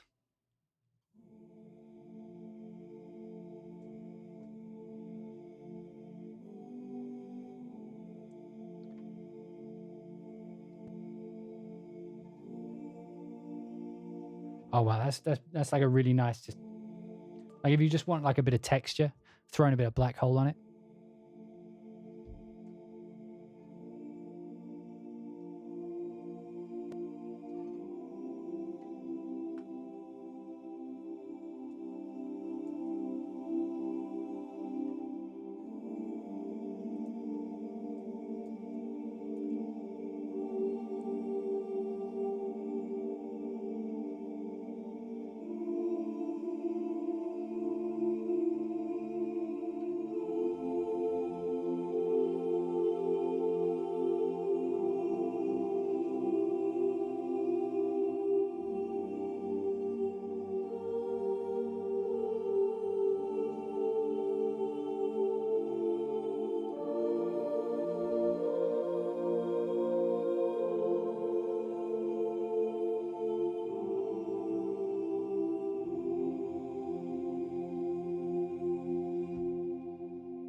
And then, of course, some lacrimosa.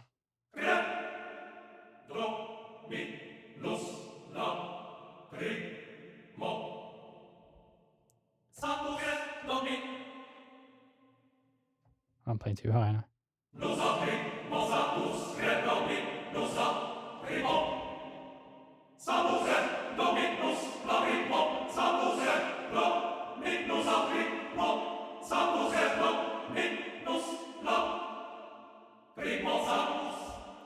Skyrim fans rejoice. Why? Okay, now the basses. Gotta get that bass.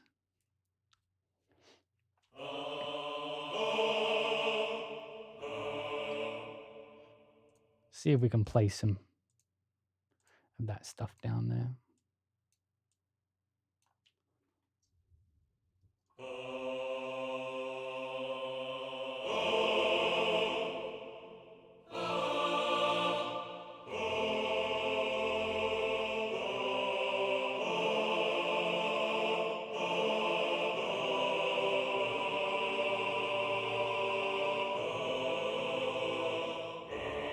Brr.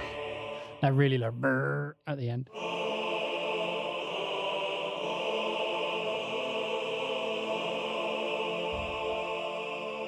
Again, ooh is my go-to.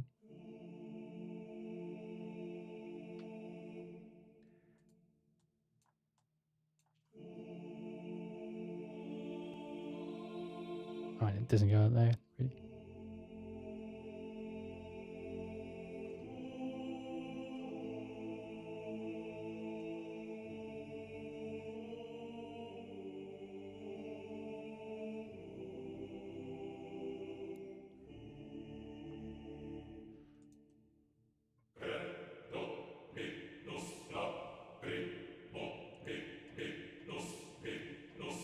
This stream is all about. It's all about. It's all about. So the green down here is it allows you to pick which syllable.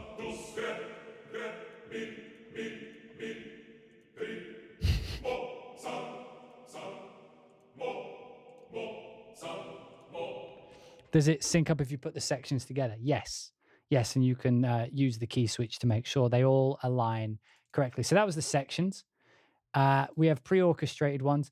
Are these recorded together, Jan, or are these just put together from the samples?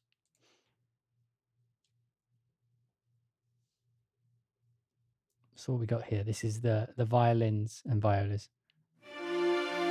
Yeah, blended live or blended samples-wise?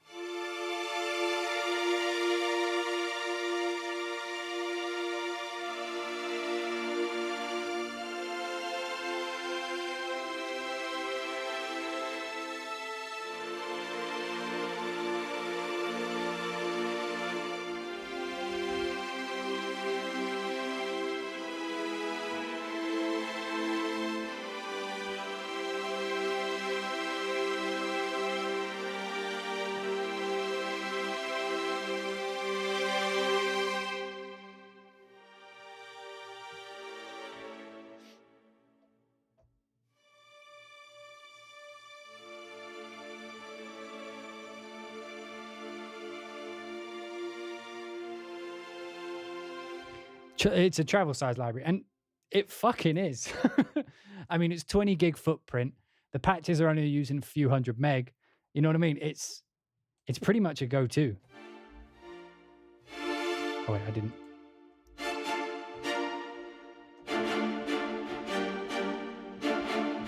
All right, so this is just the high ones, and then you have a separate one for the lows. So we've already been through the sound, so we'll just kind of brush over these ones a bit. But because they're blended, it means we can do a crazy cello double bass helicopter.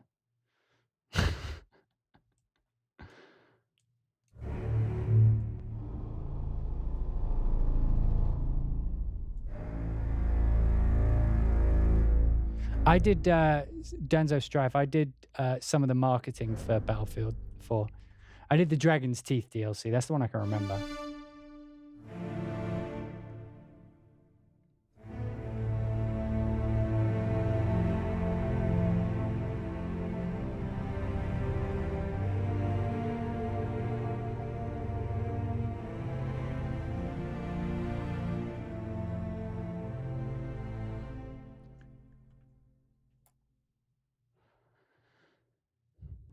Is the HZ piano 20 gig? Mental. Let's listen to some flutes. Oh, did I already skip over it?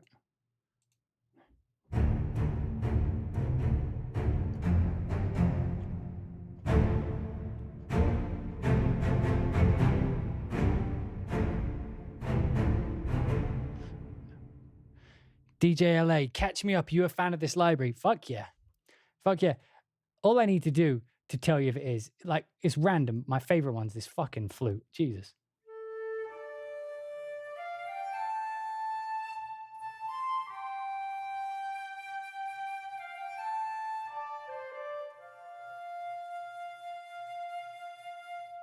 Or, of course, this fucking solo violin.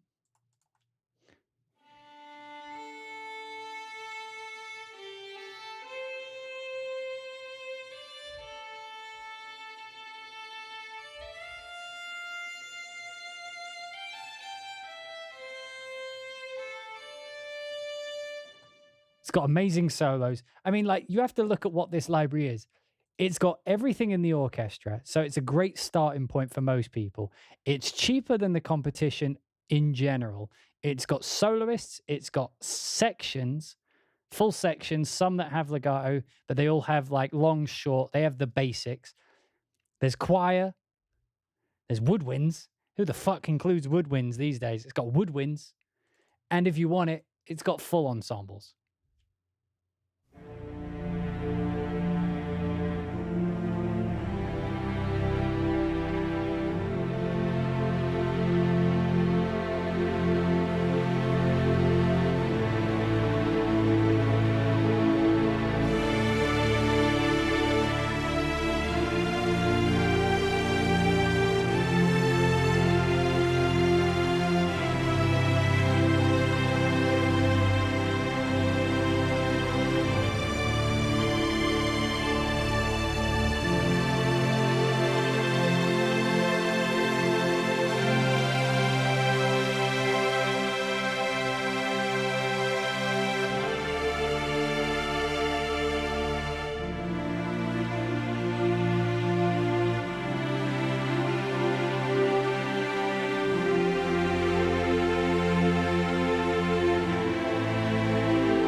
You know what I mean? It's just got the sound.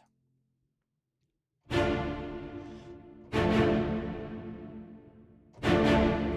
what have it?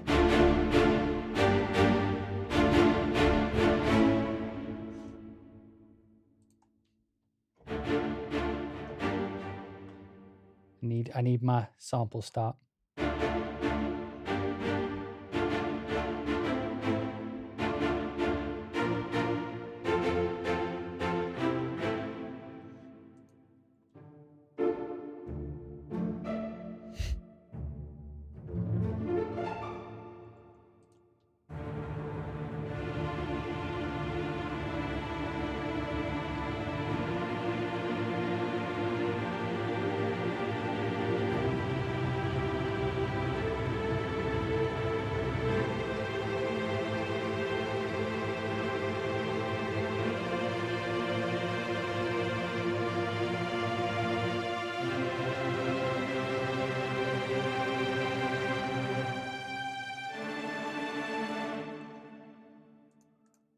Where was I?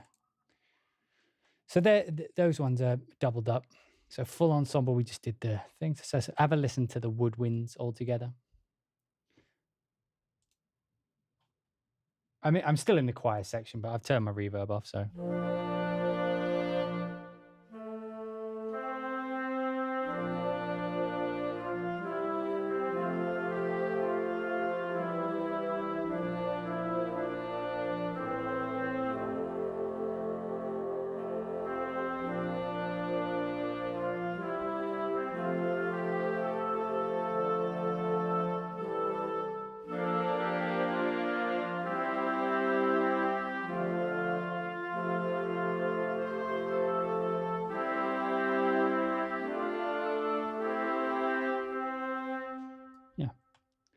Staccatissimo.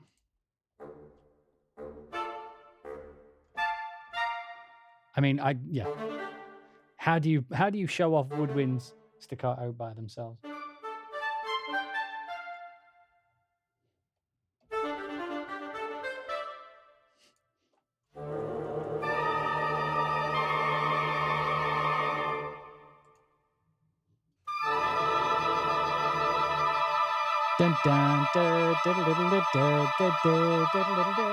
For some reason, I'm just on a planet spender today.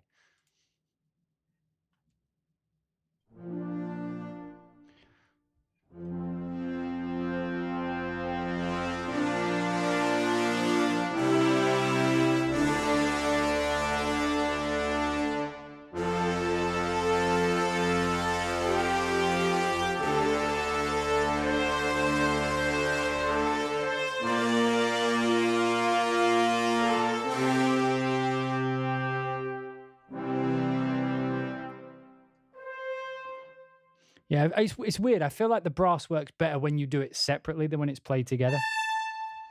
Particularly if you layer like the fucking trumpet over the top.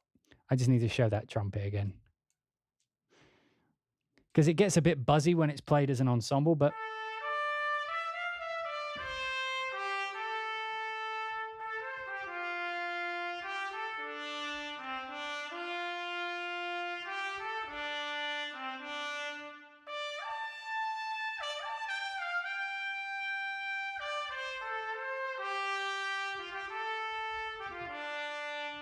You know what I mean? You play that on top.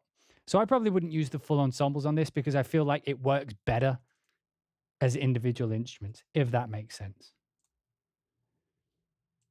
Because they all need a bit of love.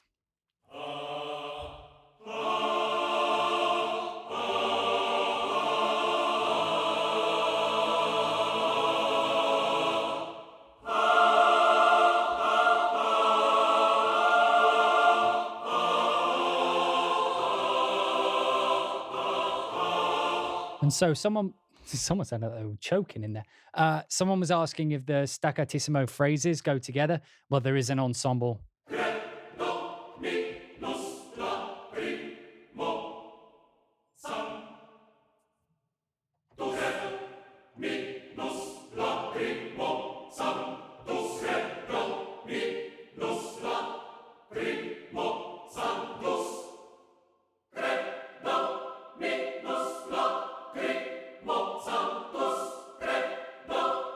So, but yeah, ooh is my favorite for these. I'm going to put on Black Hole. I know you guys aren't a fan when I do that, but Black Hole's going on. So I've put on a big reverb, which you can see in the background, just because it works with these oohs so well. But the range, does the range work on this as well? Does it work on the full ensemble? I need that extra range. There we go.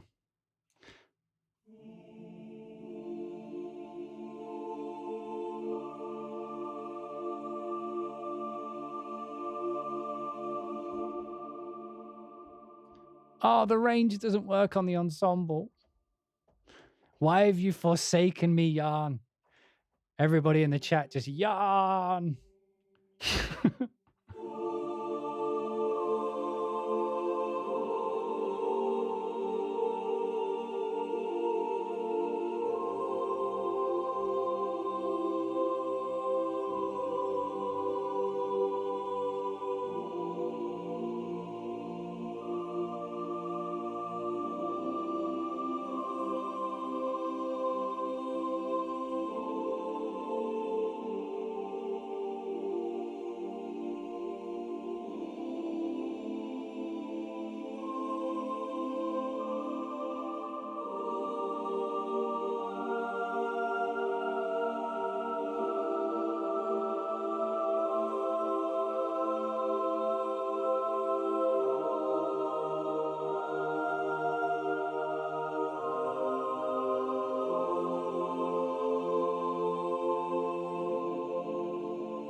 And I think that brings us to the end of the orchestral stuff. The last thing to look at is the pads. So let's take a listen to these drones.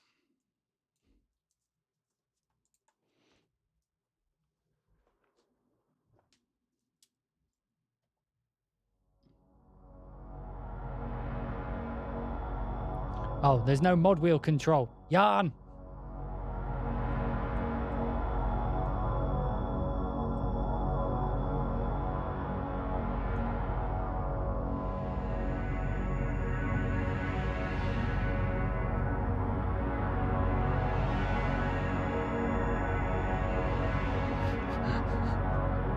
Just when anything goes wrong.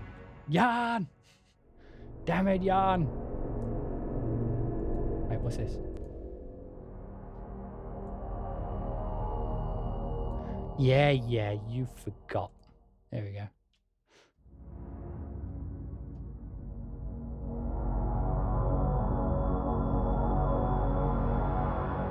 What does this little button do? Oh, it plays it backwards. Oh, that's clever. How do you do that? Tell me your secrets, Jan. How do you do that reverse? Do you just have 2 sets of samples?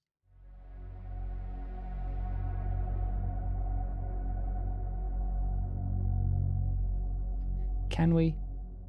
Ah, you didn't. Okay, Jan, update. I need the sustain pedal to hold. I need to be able to hold that sustain. You see, Jan, sustain pedal. It's the sustain pedal now. I need a sustain pedal, Jan. Noni. Only so I can do shit like this. Hang on.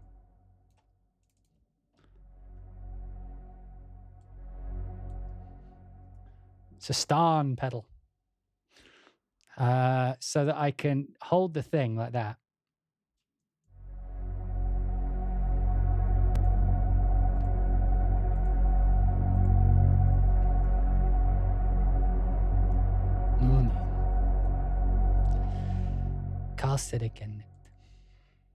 Anyway, so that I can put the thing on and then I can fuck around with the solo instruments over the top.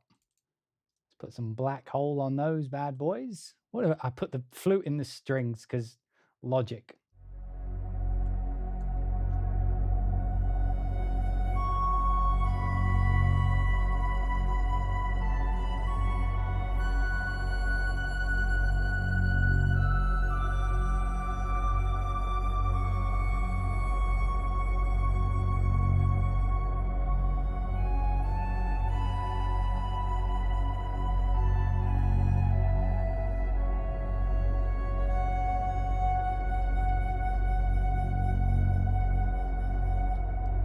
It's a great sound for drones. Really good. I wish you had more.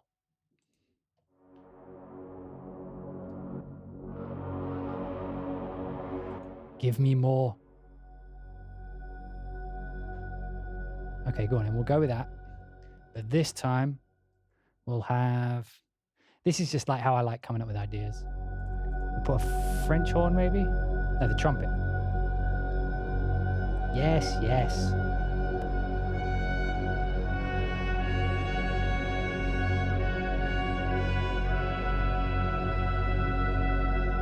That makes it sound like an 80s cop drama, you know? Like Lethal Weapon.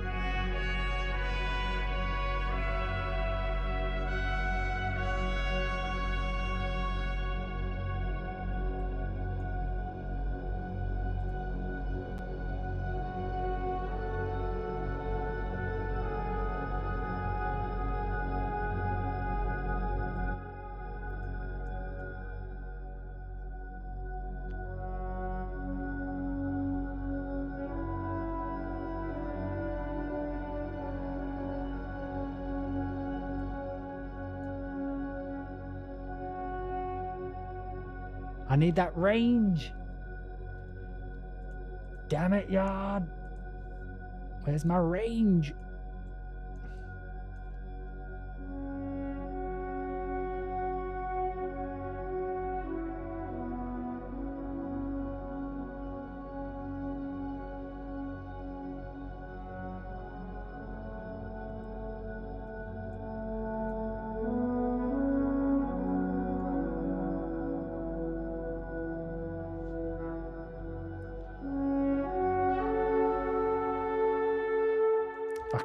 Like you see there, it ran out.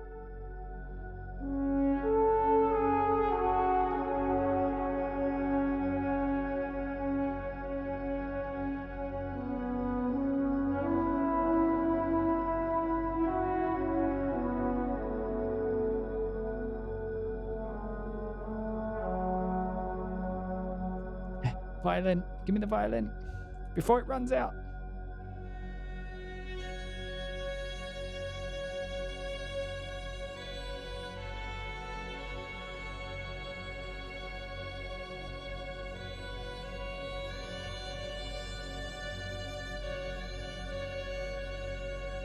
Who knows what that was?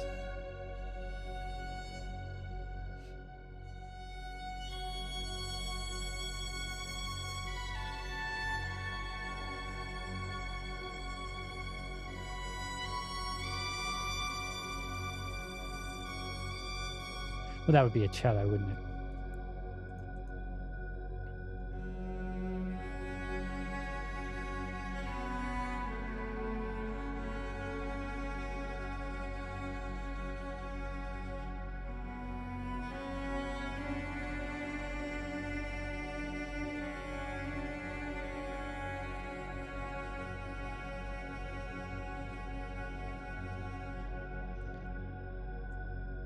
Just that pad in the background, so cool. It's very movie-like. That's why I like it.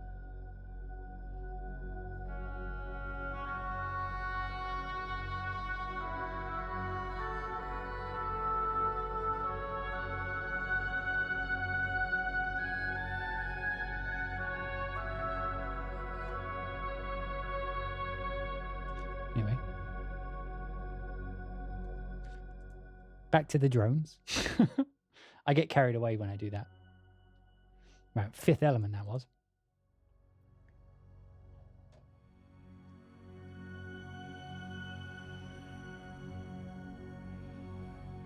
The drones sound good. I'm not going to show you them all because I want you to experience some sort of surprise when you get it.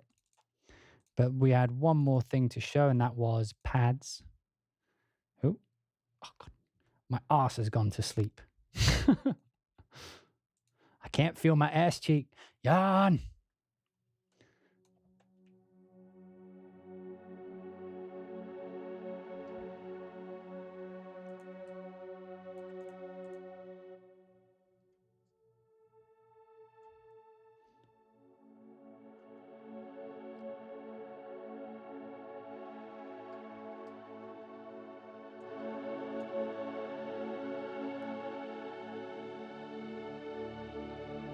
Big chords, I can definitely do that. Oh, if you gave me a sustain pedal though, Yarn, it might work better. I'm joking. I mean, sort of.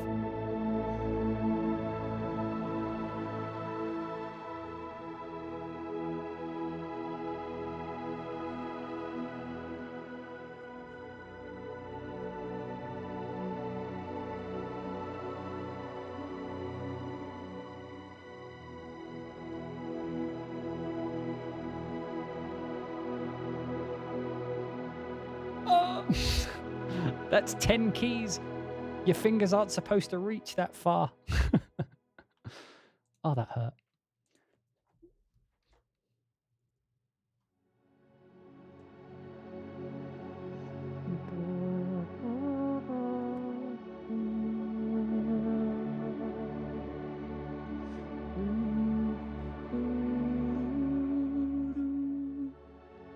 Use elbows.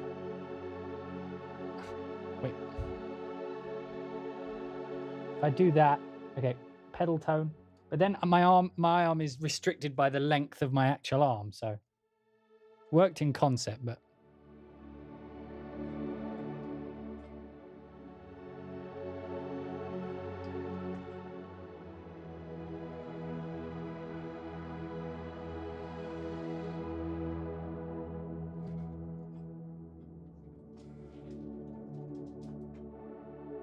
I keep pushing the sustain pedal even though it doesn't work. It's like a Pavlovian reflex. I expect it to work.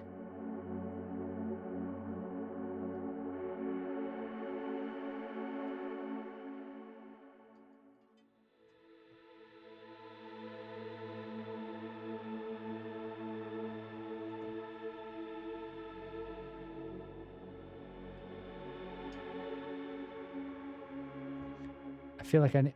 Oh, look, the ADSR over here, Yarn. Couldn't give me it on the other thing. I'm just messing with you now.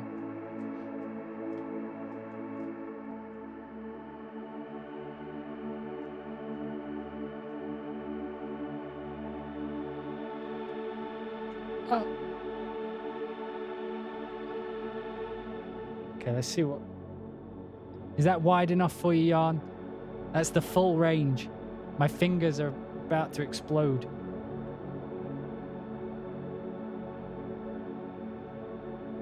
I don't think I can physically get my fingers wider than that.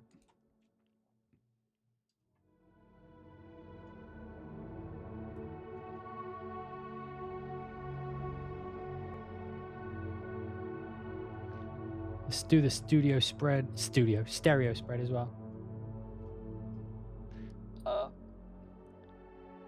So I'm playing a D minor chord with the D on my thumb, the A with my index finger, and then the F above with my little finger. It's a pretty wide finger stance.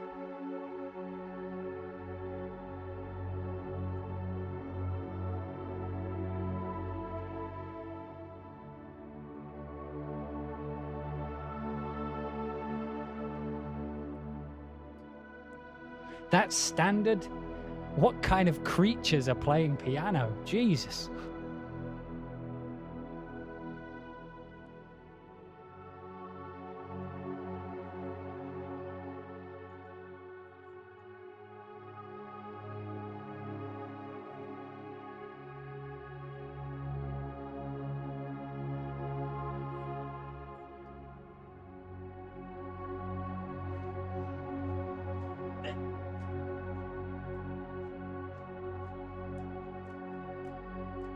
Oh, it's out of the range.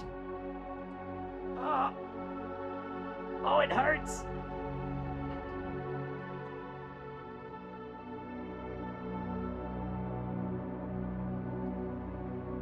Anyway, oh God. There you go. You got some leg action in there. Anyway, on that note, that brings us to the end of all the content in this first look at Nucleus. Now, for those of you who are new to these videos and you've made it all the way to the end, congratulations. So the first look, what we do is I don't use the sample library beforehand. I open it and I experience it along with you guys so that you can, if you're on the fence of buying it, it's sort of like your way to demo the library without having to buy it first. So you can see what it all sounds like, how it's playable, and you can get my reaction to it live. And, you know, I have a somewhat experienced reaction by this point, you know, because I do this professionally. So, you know, it's an opinion which you can go with, you know, it's, you can trust it, you can go against it. That's completely up to you. But anyway, so that was today's first look at Nucleus. Firstly, in the chat room, what did you think? Are you in? Are you out? Hard in, hard out? Let me know. Capital means hard in. If you write it lowercase, it just means you're in. Either's fine. But that was our first look. For me personally, I would pay the price just for the solos alone. I had the exact same reaction with Jaeger. I mean, you guys remember the track I did for Jaeger, but I would have paid the full price just for that vocal, you know, the female vocal legato.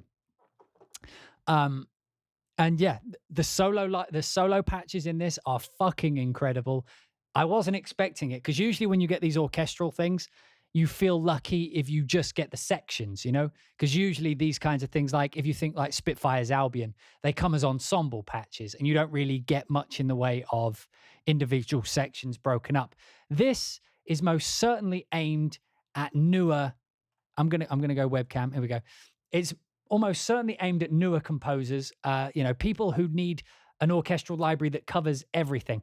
And this is actually going to be my new recommendation, I think, for people who are like, I need a library to get started. My first recommendation is always just buy the full version of Contact because you get a factory library with that. But those samples are starting to date. If you are looking to get into professional writing and you want an orchestra that covers everything, this is an amazing starting point because it's actually very rare to get, firstly, to get solo instruments, but secondly, to get choir. You've got percussion with it, which is also a rare thing. And you've got those pads, which sound incredible. So it's a really good starting point. And if you've got something like Contact, which has all the other like basses that are like rock band music and keyboards and stuff, then you are covered. You are covered with everything.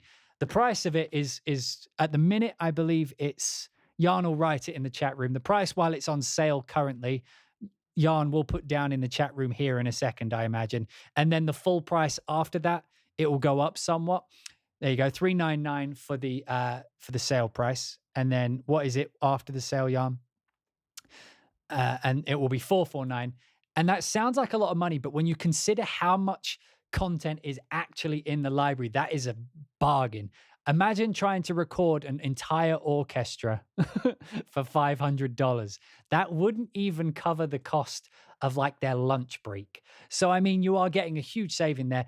It's under 20 gigabytes. It's around 20 gigabytes of memory install. So it's perfect for people like, like me, like I was mentioning at the beginning of the stream. There are times when I need to go on the road and take my laptop. This is an ideal library for something like that. So if you're a professional and you're thinking, why is this for me? If you have a laptop studio or you like to sketch or write, not only is this good because it has all the sections, but it sounds great. So, usually there used to be a compromise. It's either you get all the sections and it sounds like, if you remember like the old Garatan stuff, that's more like because it's dated, but it's like you got the sections, but the sound wasn't great, but it was a light footprint. So you made do. This is a great sounding library. It has all the instruments and it's a small footprint. I mean, and it's pretty cheap. I don't know how else to explain that is a very good thing. So me personally, I think it's an absolute must buy, particularly if it's if you're getting into sampled recordings. This is a perfect place to start. But yeah, I hope you guys enjoyed this first look at Audio Imperia's Nucleus. Thank you, Jan from Audio Imperia, for joining in the chat room. He's posted the link down there for you guys. It will be in the link on YouTube down below. If you are watching on YouTube, someone brought this to my attention. Please do make sure that if you have any comments or questions, make sure you do comment below, because not only will they get answered, and I'm sure Jan will keep an eye on the comments on this video so that he can get in and answer them for you directly, so you can hear it from the developer. But also it helps because the more comments, the more likes, the more interaction that you guys have with the video, the more likely it is for to be recommended to someone else. Apparently that's how it works. So if you comment, you're actually helping me. So if you enjoyed this video, please do comment, not just because I like the attention, but because it will spread this video to more people. And I think these kinds of things are beneficial to people. So if you enjoyed it, hopefully you will. But if you're watching this on YouTube, this is where it's going to end. So thank you for watching. If you're not already subscribed, make sure you do. If you would like to join in on one of these live streams, because you may have noticed, as I mentioned down below, we have had this live chat room and people have been asking questions and the developer has been interacting.